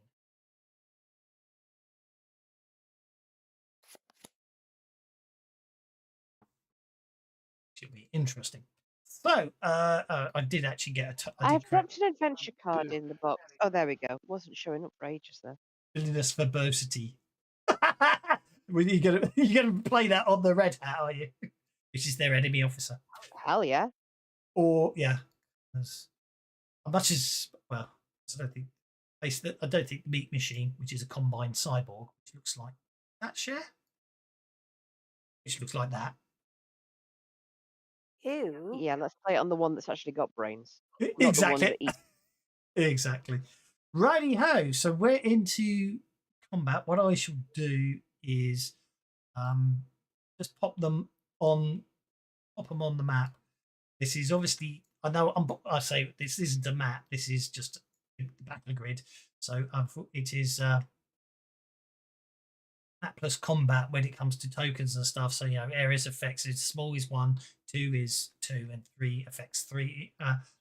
3 will affect 3 tokens, won't it? When you're doing it without tokens. Righty ho. Small effects 2, medium effects 3, large effects 4. Okay. What's a cone? Cone effects 3. There we go. No, it still then- comes with ice cream and a bit of sauce and a chocolate. Okay, let's see what I happens. have a question. Yes.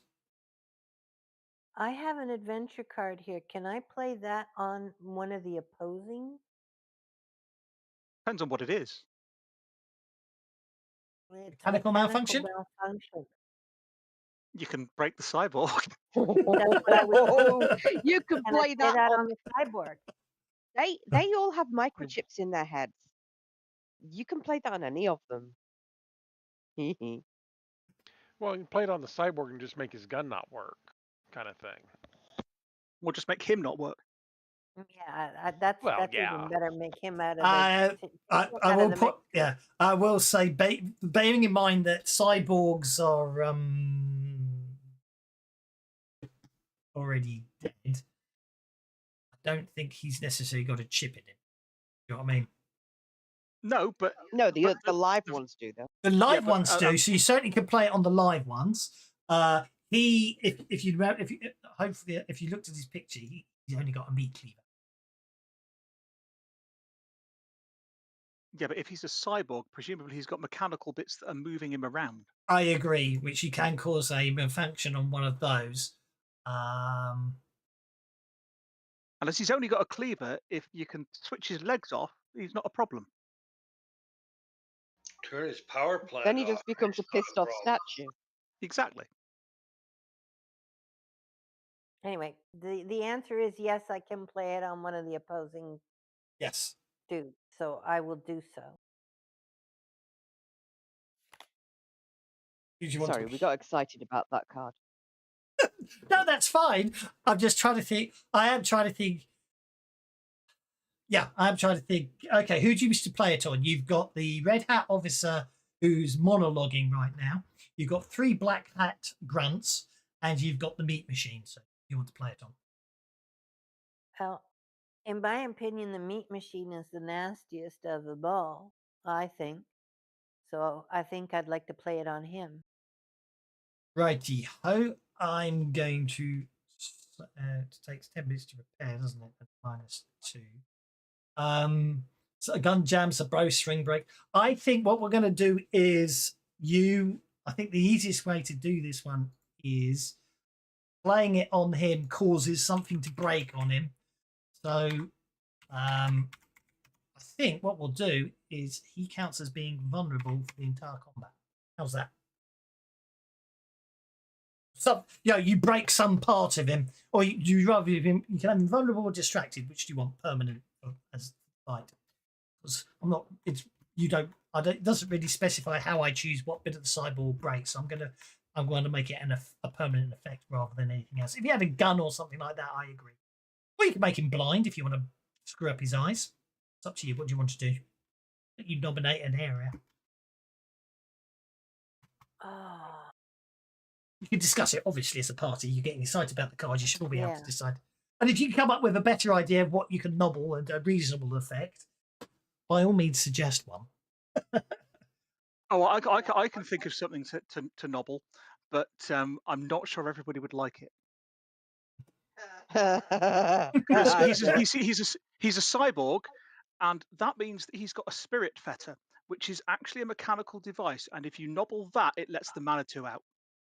Yeah, you don't want that. You don't want to do that because letting the devil out is not good. I mean, it will. The letting the devil out, he will attack everyone. Let's face it. Oh yeah. Okay. Yeah. I So you see could this do that as if you want to let the devil out on him. You can do it. There's also the self-destructism, but again, you might not want to do that because I believe, if I remember blow up. rightly, that's 5d12 damage. Yeah. I see in the picture there's this cord or whatever looks like it reminds me of the juice thing for Babe Yes. in the thing. So Oh yeah, I like that. We'll pull that cord out. Oh, I like that. Yeah, I like that a lot. Okay. Yeah. Okay. So okay, we'll say you dropped his strength by 2 dice. How's that? Seems reasonable. Sure. I like it. I'll drop it another 2 dice with a lower trait. Exactly. That's exactamundo. It becomes like an animatronic kitten. Okie dokie. And it's okay. So Scott's going first. Now, are we at a -4 for this combat as No, well? no, or no. is This is okay. normal. This is normal. This is on the face card. You get a face card. You usually get on a face card you usually get an encounter with something hostile. And obviously, I themed this whole one about fighting the Combine. Oh, they are.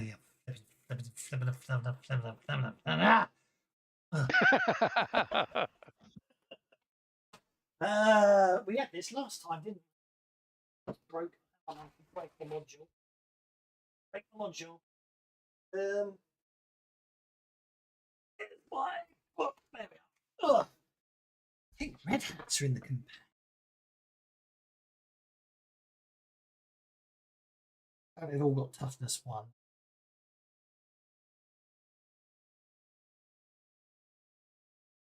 I shall give dog meat to Benny. Now.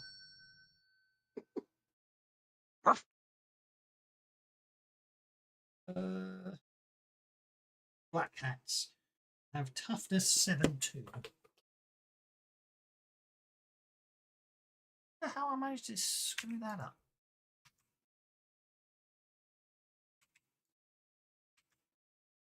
Anyway, sorry, Scott. What are you up to? No, that's okay. Scott is going to put a barrier up to protect us and our casters. Oh, I like it. So basically, I'm going to put a wall up. I'm going to make it damaging if they decide they need to get close. I'm going to make it hard. Let's go ahead and add fatigue if they touch it. Basically, what I'm doing is I'm forming this wall of like metal and so forth, and the electricity is flowing through it. Yes. So if the bad guys touch it, they will get shocked. Nice. Really headbanger chips.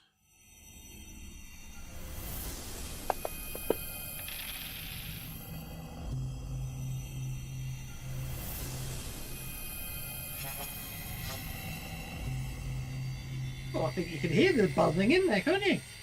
That's cool. Yeah. He knows what it's doing. Anybody not played their cards yet for today, or still have cards to play that are doing important stuff here?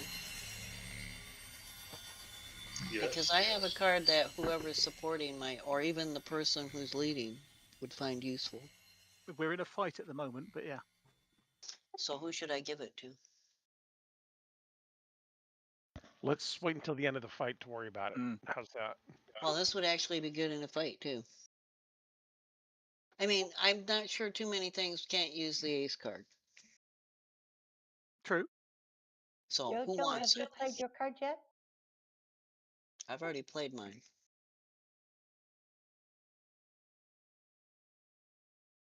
I haven't played one. I don't know if this would be any help to you, but try that. See if you like that one.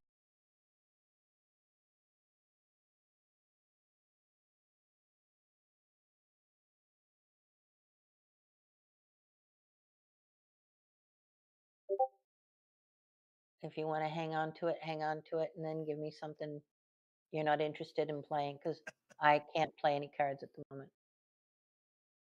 I like it. Apparently, Bewildered Badger claims to have 99 bennies, and that's too many. He wants to give you some of his bennies. Oh, thank you, Badger. Tell him he's cheating. Well, he made me smile, so I'm giving him a Benny for his next game with you. I'm not sure if he's got 99. I think he's got it already. Maybe I just get.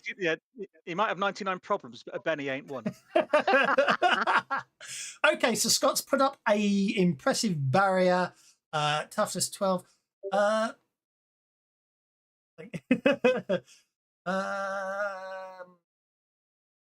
There hardness to it. Yeah, it's got hardness 10. Okie dokie. Right.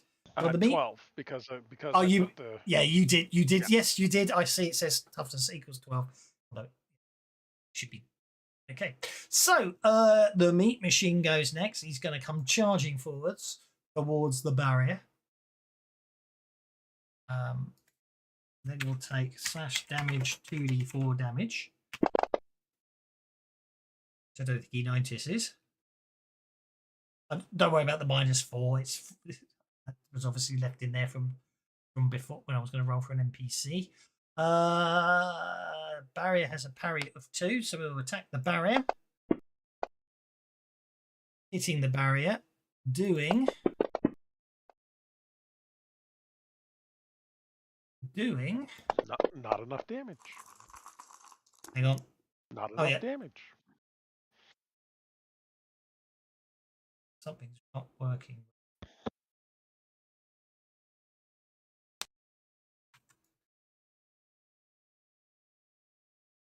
Something's not working right. Did he have strength D12 plus 2 before? Oh, he might have done actually. Yes, he did. That's what. So it was working right.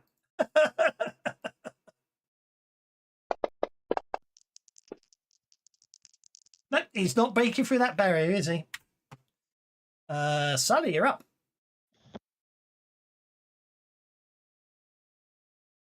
Okay. I am going to use Havoc. Oh, how do I get it back? Am I allowed to use 2 powers in the same round? You can multi-action, yes. And they can both be powers? Yeah. Cool. All right, yeah. I'm mostly going to do this because I think it would be utterly cool. So I'm going to spend a conviction to make it likely to happen. I am going to use Bolt to knock down some high up boxes that are around them. Yes, exactly, yeah. Powdered spices. Mm-hmm. And then I'm going to use the Havoc power to whip those spices into a tornado of nightmares around their heads. Brilliant. So the bolt's going to be targeting boxes, so I'll just roll that loose. I think that's enough to target an inanimate object. Inanimate objects have a parry of 2. So that should be fine. I know but ironically, you need a 4 to hit them on a ranged attack. So yeah, you hit them. Just roll the damage. They're cardboard. They're wooden boxes. So cardboard. They're wooden boxes. We give them a hardness of 6. Don't forget, dice can't explode when breaking, but that's still 8, 9 damage. So that's fine. You okay? So excellent. And then that will be a template. Or one on. If template's going to work on this map. What size template? What size template is it? Medium. You can target. You can target three NPCs. I'll go for the 3 black hats then. Could you target them for me, please? I will certainly do so. Yeah. Without a map, targets are set numbers. Since Red Hat is standing there talking about how great he is, yeah, that makes sense. Mm-hmm.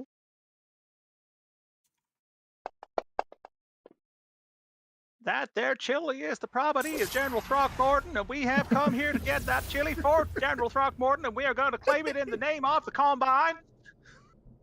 Meanwhile, the box of pepper that I've just knocked into a small hurricane around the black hats is probably causing them some issues. Okay, well, yeah. So you. Oh, it's unfortunate. Fling them around all over the place. Oh, you've got the old Havoc. Okay. It's okay. Not a problem that you've got the old Havoc. Distracted. And I think considering what I'm doing, I'll put the hinder on it because that's the spices getting in their eyes. I'll pay the extra power points. Well, actually, don't spend the extra power point. That's Okay. I love the idea of the hinder getting in their eyes because you narratively said how you were doing it with the bolt beforehand. You know what I mean? You used the bolt spell to do it from a narrative perspective, which I think is brilliant. So we'll do that instead. Thanks. I think, yeah, no, I because you know what I mean. I think it's a lovely description, and we're gonna hit them all with hinder. Okay, right. So now they get to make their strength checks. So, black hat number 1 fails. Black hat number 2. Did you pay for... I'll have to check if I'm getting my powers muddled up here. It doesn't do extra damage. No, strong is just affects just- the thingy. Yeah, I couldn't Yeah. remember. Yeah. Might do it. Which is right, so all 3 of them take 2d4 damage. That's DMG 2d4. 1, 2. I think that one coughed up a lung. Unharmed. Maybe he had an allergy. Okay. Well, there you go. Unharmed, shaken, and shaken. And also distracted, so they're all, you know what I mean? So nice. You whip up, you whip them up. Their eyes are streaming. They're very, very, very distracted and confused right now. Okay, the red hat's up. Sure, somewhere. Well, there was an option somewhere to allow me to make current NPC the speaker. See it. Oh, maybe I have to. Maybe it's actually on the character sheet. It is. You think Flavor wins wars? We burn truth, bottle memory, and serve obedience. Stand down or be seasoned. He's going on about. Jojo, you're up, sir. Can I move into melee range of Mr. Meat Machine? Someone put an electric barrier up between you and the. Yeah. Yes, but I want it's, to take but it's my... only a few inches wide. He can swing around it. You can swing it. Well, what I would like to do is stick the blade of my sword through the bars and into Mr. Meat Machine. I'll allow that, certainly. You can get round it, actually. I'll let you get round it instead. You literally, you know, Scott did leave a gap that's narrow enough for you to get through, but not wide enough for the meat machine to get through. How's that? Hey, go for it. I have this card to back it up. Well, you best hope you hit him then. He's got 7 beddies, so I'm sure he can make sure he hits him. I think he did. I think he did. That's a hit. Roll for damage.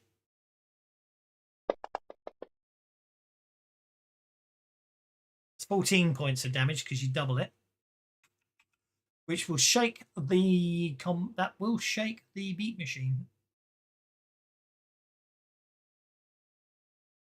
I'm gonna think I'm gonna Benny that, see if I can get a better damage out of it, please. I guess. That's 24 damage then. Yeah, there you go. Which means I'm now spending some of my bennies to keep him alive. I fail. So he goes down. You duck back round the barrier. You have put the meat machine down. Okay, black hat number 1.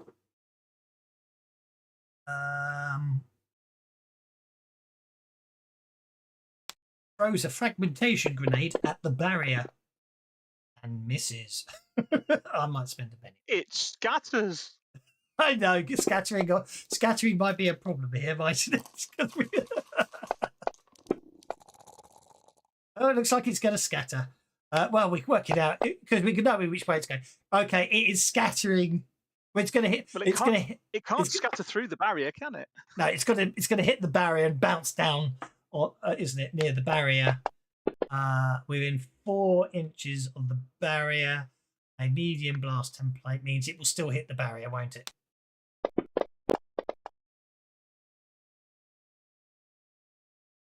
I'm going to spend does it hit them as well?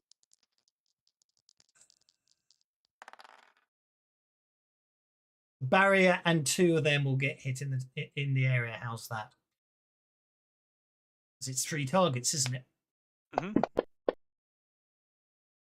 Right, okay, so the fragmentation grenade doesn't destroy the barrier, but it does wound 2 black hats. I can't see that one surviving. So that basically, he throws the grenade, it hits the barrier, it bounces back, lands at the feet of his buddy, who looks at him and goes, "You bar," and then just dies as the grenade goes off. And his buddy also dies. The guy who threw it dies, and the guy who the grenade landed at dies, leaving Black Hat 3 left on his own. He's very concerned by this. He is going to Remain shaken. remain shaken. Yes. No, I said I'd not spend his earlier. You know that spending a penny recovers from shaken automatically, don't you?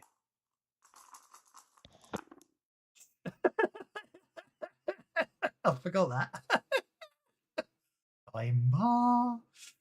Okay, I'm going to shoot at the barrier and miss. Oh, that's unmodified, isn't it? I was rolling. Barn door comes to mind. I think they're Imperial Stormtroopers, aren't they? Normal Steve, you're up, sir. Do you remember that scene in The Mandalorian where the scout troopers are trying to shoot the thing? Normal Steve Yep. is just going to look at them and shake his head a little bit. And is, knowing that they are black hats, going to use his synaptic static power. It's actually only the confusion power, which will just make them distracted and vulnerable. And with synaptic static, it's also fatigues them as well. But you know, it's going to be mucking around inside their brains, which they'll probably be worried about. That could be why they end up.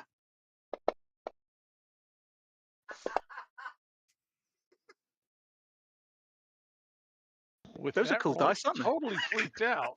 Yeah.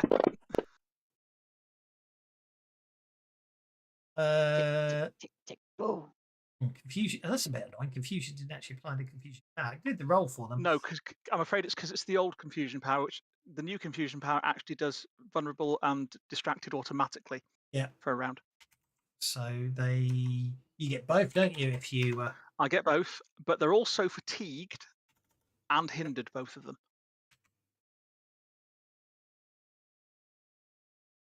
The one of the others is Yeah, the black hat's already hindered, but the red hat wasn't. red hat. Distracted and The black hat vulnerable. looks over his shoulder at the red hat. Why are you getting ready to blow me up? Red hat's like, what the hell are you talking about? Okay, so is vulnerable and distracted. And there you go. Okay. There's the enter button. This big annoying electrical barrier in the way. There is, but because this is kind of a narrative combat, and you've said we can slip past the barrier and back, we will narratively have Dogmeat just teleport out the other side of the barrier and then back again, just kind of as like a blink thing, not actually needing the teleport power. And then we'll spit her tentacles in a little burst template at the two of them. Oh, I personally think actually you should just multi-action that one because that's so cool. But anyway. Yeah, but then she's got a -2 to do it, and since it's a narrative combat, she's just going to go over there, spit a load of tentacles all over them, and then back away again. Fair enough. But there you are. There's your electrical barrier. How's that? Cool. I thought that was the dog's tentacles. Yeah, that's Yeah, what I I thought was trying to too. figure out. I was like, Damn, wait a minute, they're in the right direction.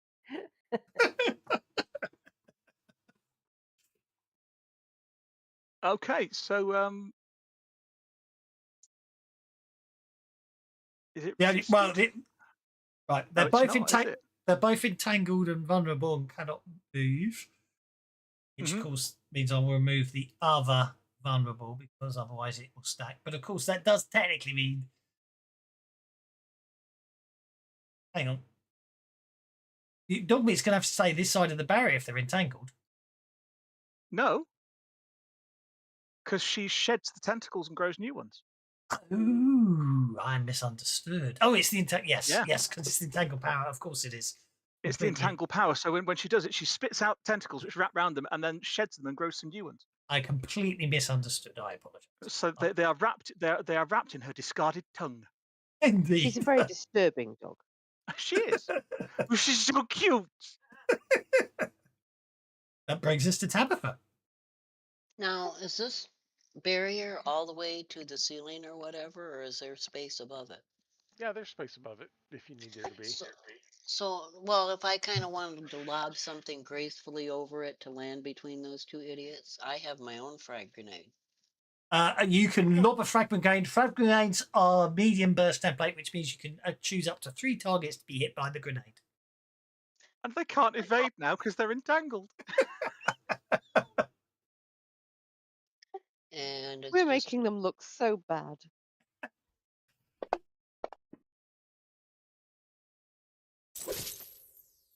Okay, that's an accurate hit. So roll for your fragmentation grenade on both of them. It's nice. Well, that's crappy damage. I'm rolling that again. Well, do the other one first. Okay, well, That's the way it goes. obviously, Oh, okay. No, it is obviously dice doing it. do a Okay. damn thing. Did it get Okay, damp?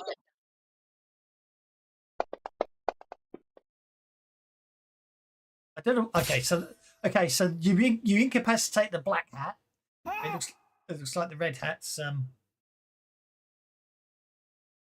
okay, unless you want to try it, spend another penny and re-roll the damage on I'll the red hat. spend another Benny. Go for That it. was my last frag grenade. It's better work. And I clearly have to smelt my dice again. And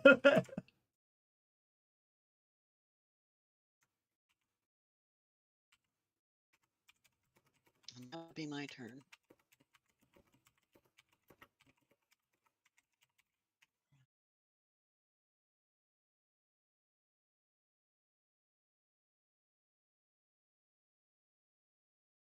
Okay. Okay, so right, so he takes a wound. So obviously he's still monologuing. You are not rebels, you are seizing, measured, dried, and ready to burn.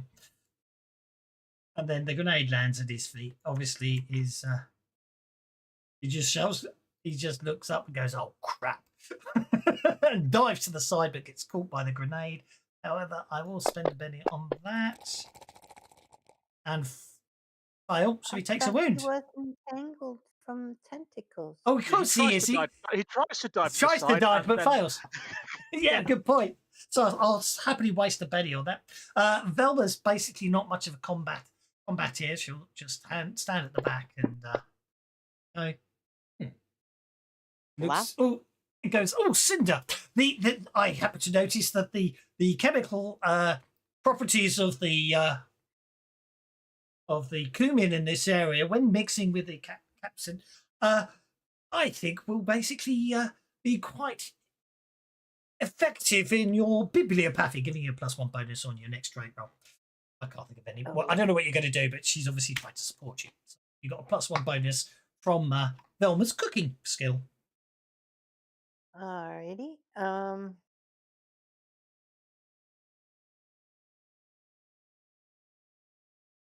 Bibliopath.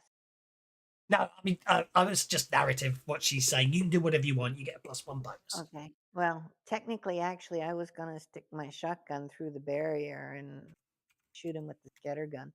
Well, then in that case, what she obviously said was, well, seeing you making a shotgun, yes, actually, use of your shotgun could have very interesting effects due to the chemical reactions of the shotgun with the cumin powder in this area.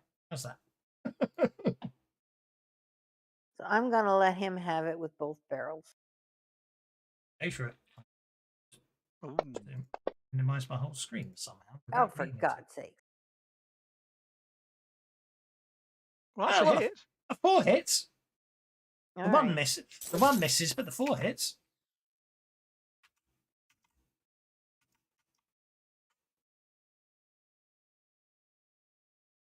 You want to roll for damage? I'll roll the damage, and then I may Benny that other mist pending.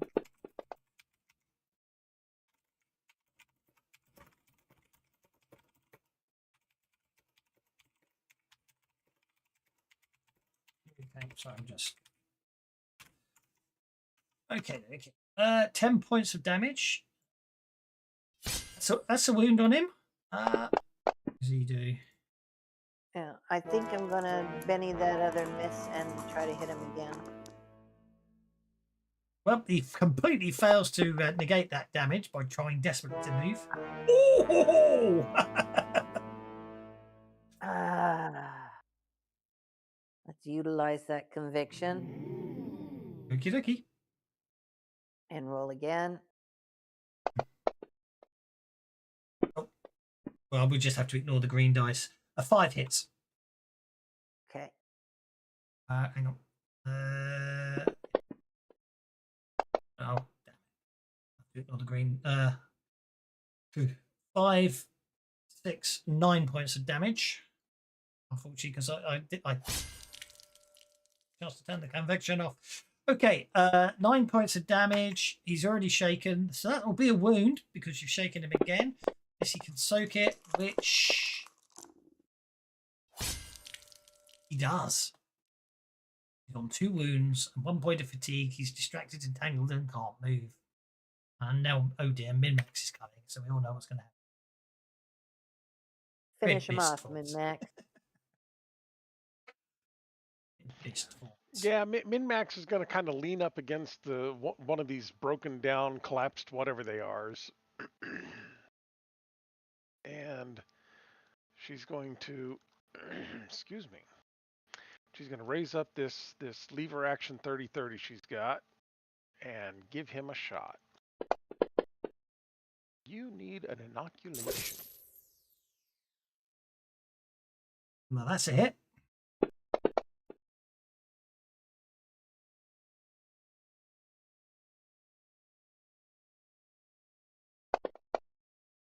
There we go. Ouch. Yeah, I don't think I'm going to waste a penny on that.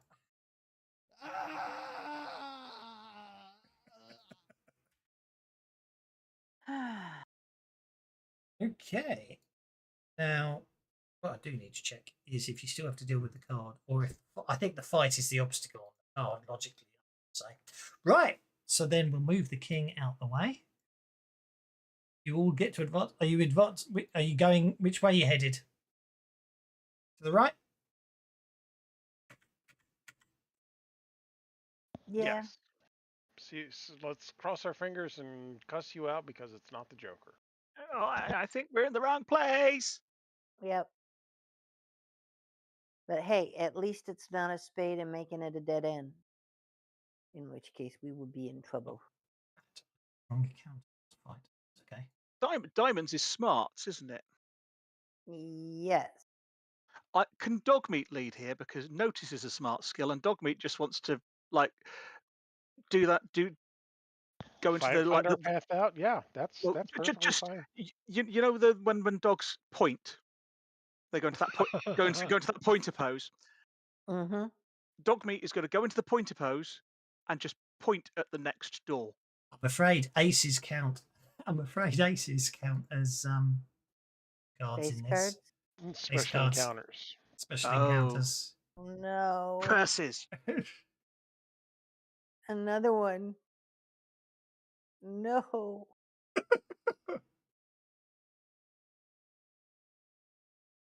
Oh, nope, done him. I'm afraid. Obviously, I'm putting him off to the side because I'm the same card as you. I'm afraid to say, you run into another combined squad. I'm afraid. Unfortunately, on an ace, there's a few more of it. The numbers change on what possibly happened. So I'm afraid, you run into another combined squad. I'm afraid to say. Guys, you just back off through that door there. I've got this. That's an interesting. I got an awful lot of console errors there. Well, why? They got a Joker. I mean, I did too, but they got a Joker.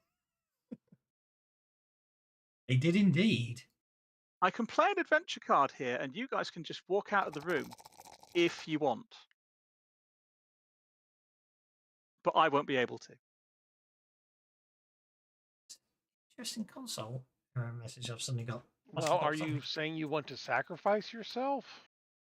No, I'm just giving you 5 rounds to walk off and not do anything fighty. Oh,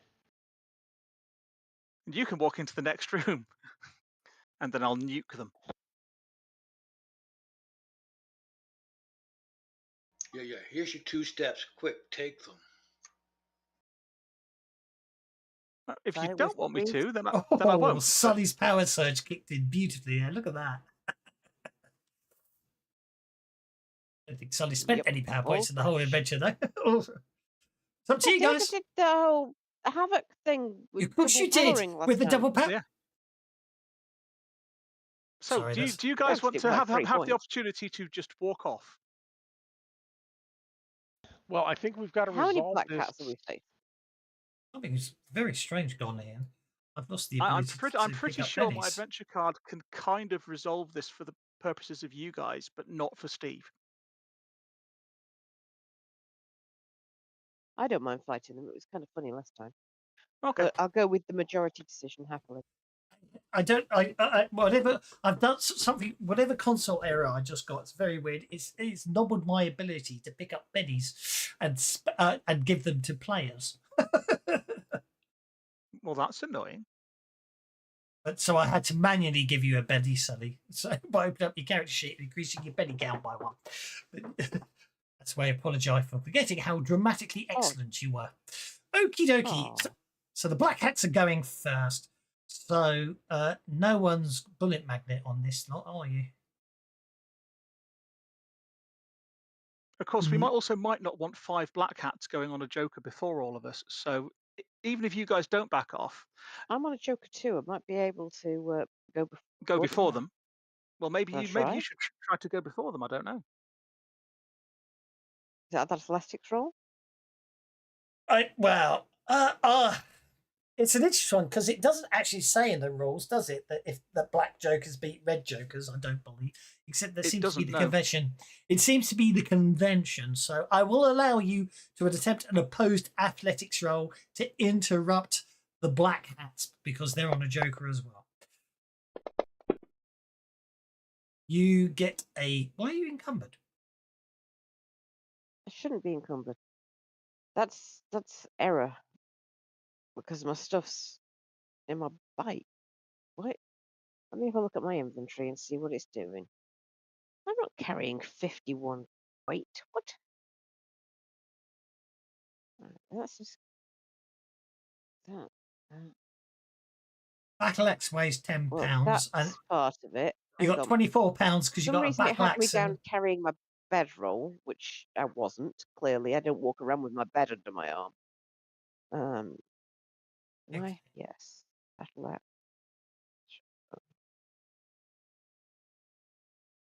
Just to pick something up that just put you over, just put you a £1 over. I've You got have- 2 guns. I do not carry 2 guns. I carry 1 gun. So there. That's it. There you go. That's it. Yeah, because you haven't been encumbered for the whole session, so I was very confused. I don't know. You know how weird it can get sometimes. Okay. It looks like black hats don't have athletics because, of course, they're Swex, not Suede. Specs. Yeah, they've got even still got the swimming skill. So I will roll for. I'm going to do a group agility roll for them. I need to beat a 7. Which I don't. So Sully gets to go. Lovely. Then let's. What? Fun Small, small 2, medium 3, large 4.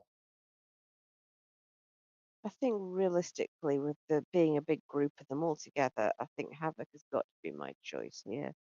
I'd But say let's- you can pick any 4. Well, if you do Havoc in a large burst template, you can target any 4 of those tokens of your choice because we're not doing it on. We're doing it. Well, It says here Narratively. I can do medium or cone. Am I allowed to do a large? What's how many is a cone for as well? I cannot. Is it 3 a cone? Cones 3. So it's 3 or Cones 3 3. then. You can do any 3 targets of your choice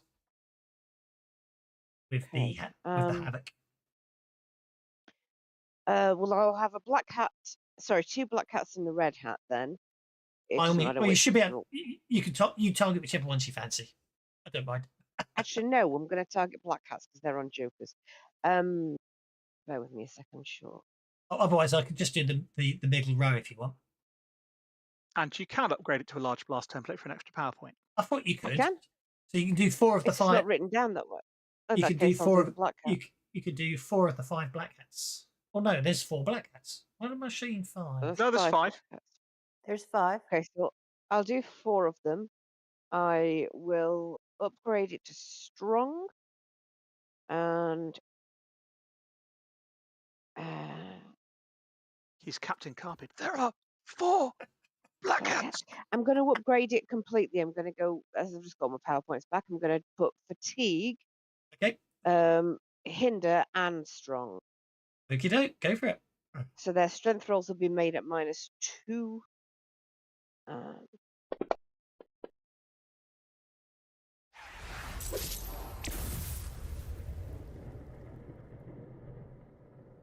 Okay, so what I do is I open that up, scroll it down to here.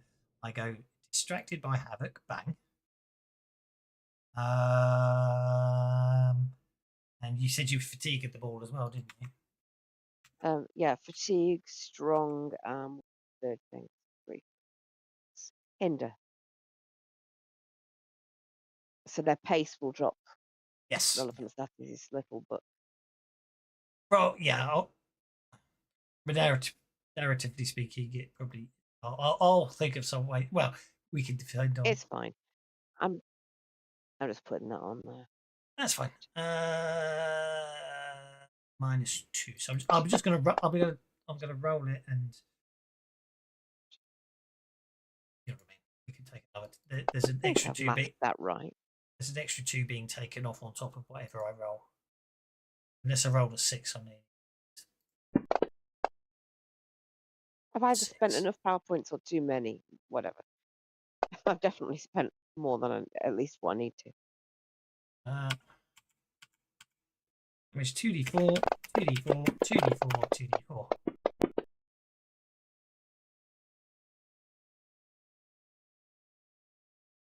Something's gone very broken.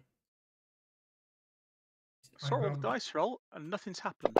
Yep. Oh, that's me rolling again. Okay, I really Do you think want me to try and roll the damage? I really think something's gone broken.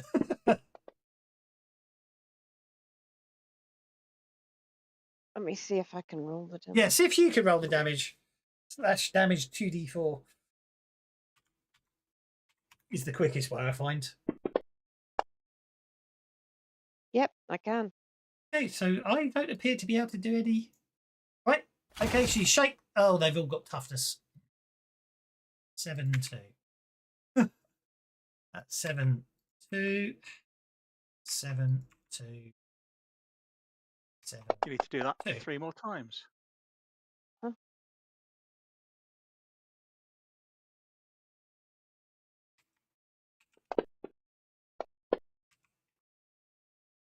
If you Okay. just push the up arrow, it'll Oops. do the last. It'll just put the last thing you typed into the thing into it, and you can hit return. Which is how I did it so fast. What I want to know is why I did it perfectly fine, and then suddenly I'm coming up with concentration. Oh, that's what happened to me, and then it stopped working. DMG I think there's base. I think there's a bit of interesting code out there. It worked that time, It did. but I've lost Okay, track of how many I did it. That's that's it. fine. That's it. That's That's it. all of them. You shake one of the 3, but they're all distracted and everything else, which is very nicely done.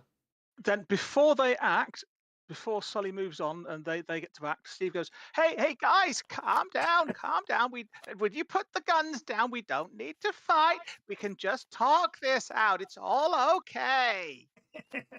Yeah. Git. Dude, you nuts? Right.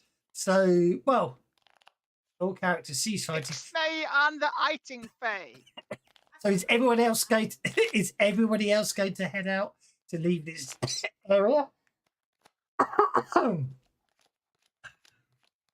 He told us to go.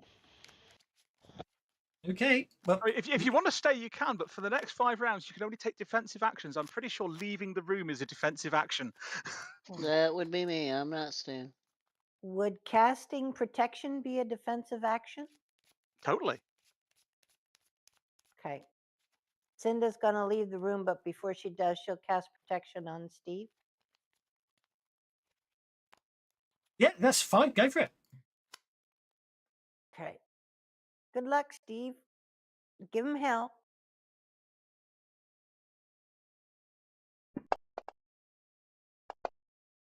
And Gigi will come up and blow him a big kiss.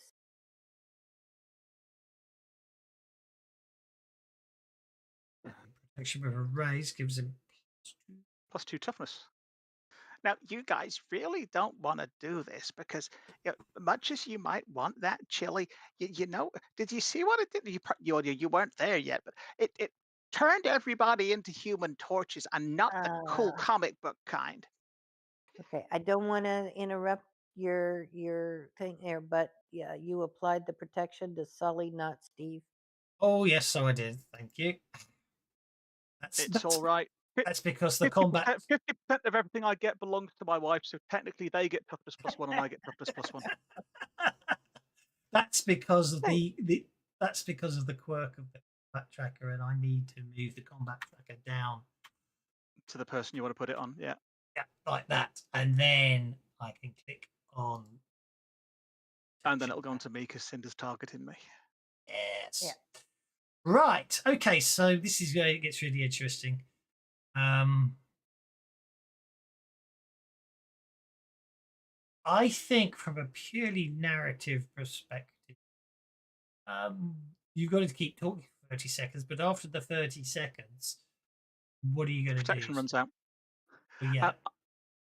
But after the 30 seconds, I'm going to. Basically, I'm going to give you your. If you can come up, if you come up with a nice narrative, I'm going to give you a reason for how you get a head start, and you can run to join the others, as it were.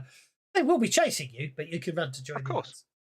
others. Well, actually, I would like to blather them enough with Steve's persuasion skills to get them to sort of think, actually, no, maybe we should leave these guys alone because Steve said, look, you don't want to pick up the thing that's going to burn all of you. And I know you've got a red hat on, but you don't want to be red because it's on fire. And none of you guys want your heads to burn, do you? I mean, what would happen if your head's burned?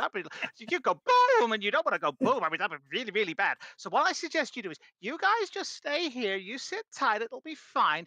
We'll go and see if we can get the chili. And then you just wait here. And when we've got it, we'll bring it back for you. And well, we'll bring you back to the bit that you need. It'll be lovely and spicy, and you won't have to shoot anybody or kill anybody because you know I don't want to die, and you don't want to die, and nobody wants to be dead. So it'll all be fine if you just sit here and wait, okay? Reasonable. And I'll use my free charismatic reroll on that.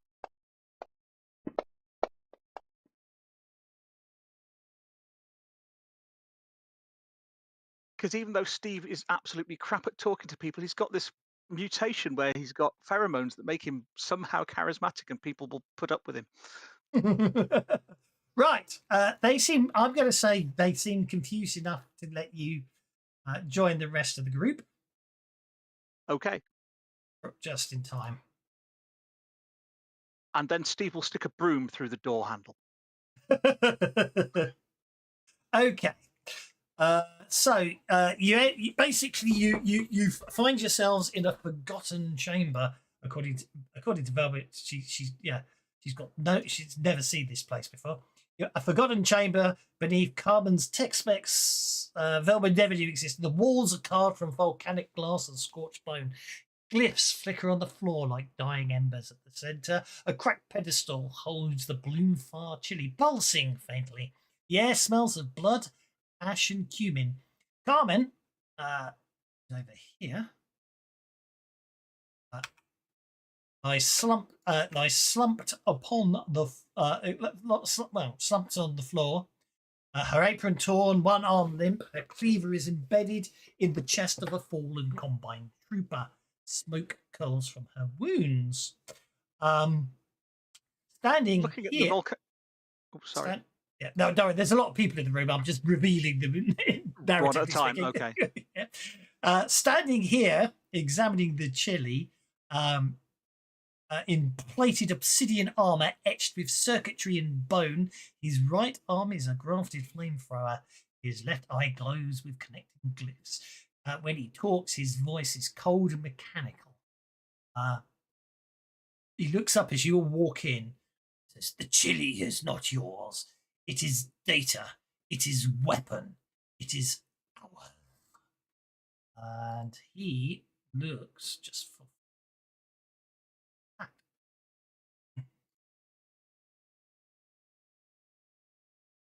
and then just to Oh my. Wouldn't then I just to love to have that mechanical malfunction card back? and what you see is these two black hats are moving over. They pick up Carmen. They start dragging her over to this pod thing over here. At which point, hang on, I need to readjust things. Normal Steve comes, reaches up behind the rest of the party, and in the distance behind you, you can hear the clang and crash as people are trying to break down a door behind you. And normal Steve will look at the kind of volcanic walls, and you say that this has been carved out of volcanic rock or what have you. He looks around and he looks at everybody and then says, "Dog meat, I don't think we're in Texas anymore." As Velma says, this place is older than the restaurant. She didn't build it, she found it. Okie dokie. From your perspective, as you can see, it's as you can see there, the chili's definitely glowing in an ominous way. Right. I think I might be nice and leave it on a cliffhanger. That way you'll get cards before it starts, won't you? In which case, can I spend a penny to change the narrative slightly, please? You can spend the penny and attempt to change the narrative. Yes. Okay. Well, if you look at the adventure cards I've got, or rather the adventure cards that Dogmeat has got. Oh yes. Dogmeat, seeing the injured Carmen being dragged by black hats, would like to get one chance for an action to teleport over to Carmen and growl at the black hats defensively and play the card beginning with L. on Carmen? Yes. Carmen's a ridiculously overpowered NPC because at one point I thought she was going to be the baddie. But yes, you can play it if you want. She doesn't have to stick around with us, but suddenly seeing this dog selflessly protect her might turn her onto our side rather than being a neutral or an enemy. Okay, I'll allow it. Go for it. So Dogmeat will just go.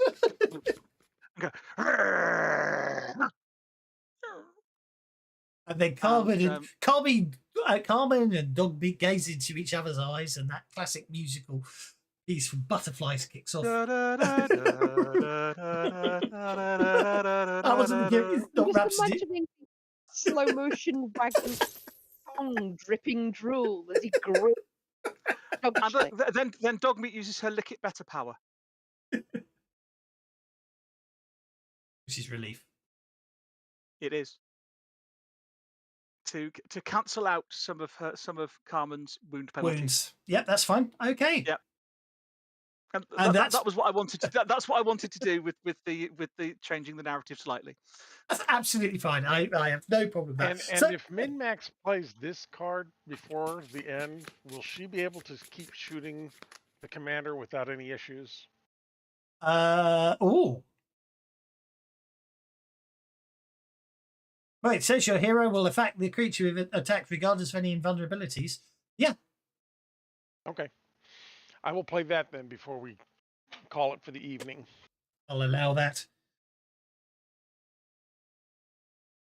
Although we'll have an interesting narrative and say that Min, Max, and Dogmeat have played their cards for this encounter, even though they get new cards next week. Does that make sense? Sure. I'm not saying you can't play cards elsewhere, but obviously for this, that's where we'll leave it. For this Well, encounter, yeah, that's fine. I hope you had some fun there. Oh, yep, Scott's playing Power Surge immediately. Recover your heroes. Okay, that's all good. Right, I shall leave it there. I hope you had some fun. I was just trying to continue the fun. I want to try something different, and I'm not sure about the grid. I think it's quite interesting. I might bear in mind. As I say, I would say it's a PDF you get a drive through, but he pulled it, so you can't buy it anymore. So good night, all. I shall see you on Sunday for Flash Gordon, isn't it? Yes. See you on Sunday for Flash Gordon, and see you the following Tuesday where we'll finish this fight. Good night, one and all. Okay. Yeah. Take care. Thank See you you. later, guys. Before you go, Dust, I want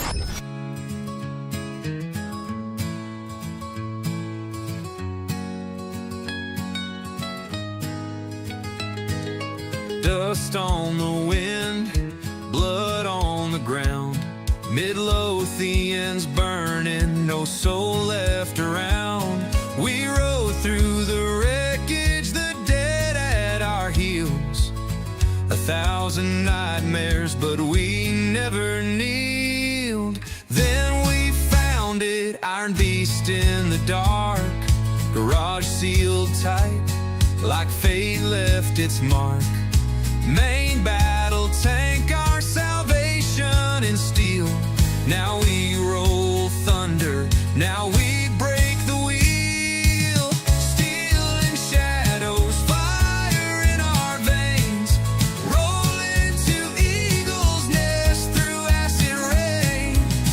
Alien whispers claw at the sky. We don't know what waits, but we'll make it die.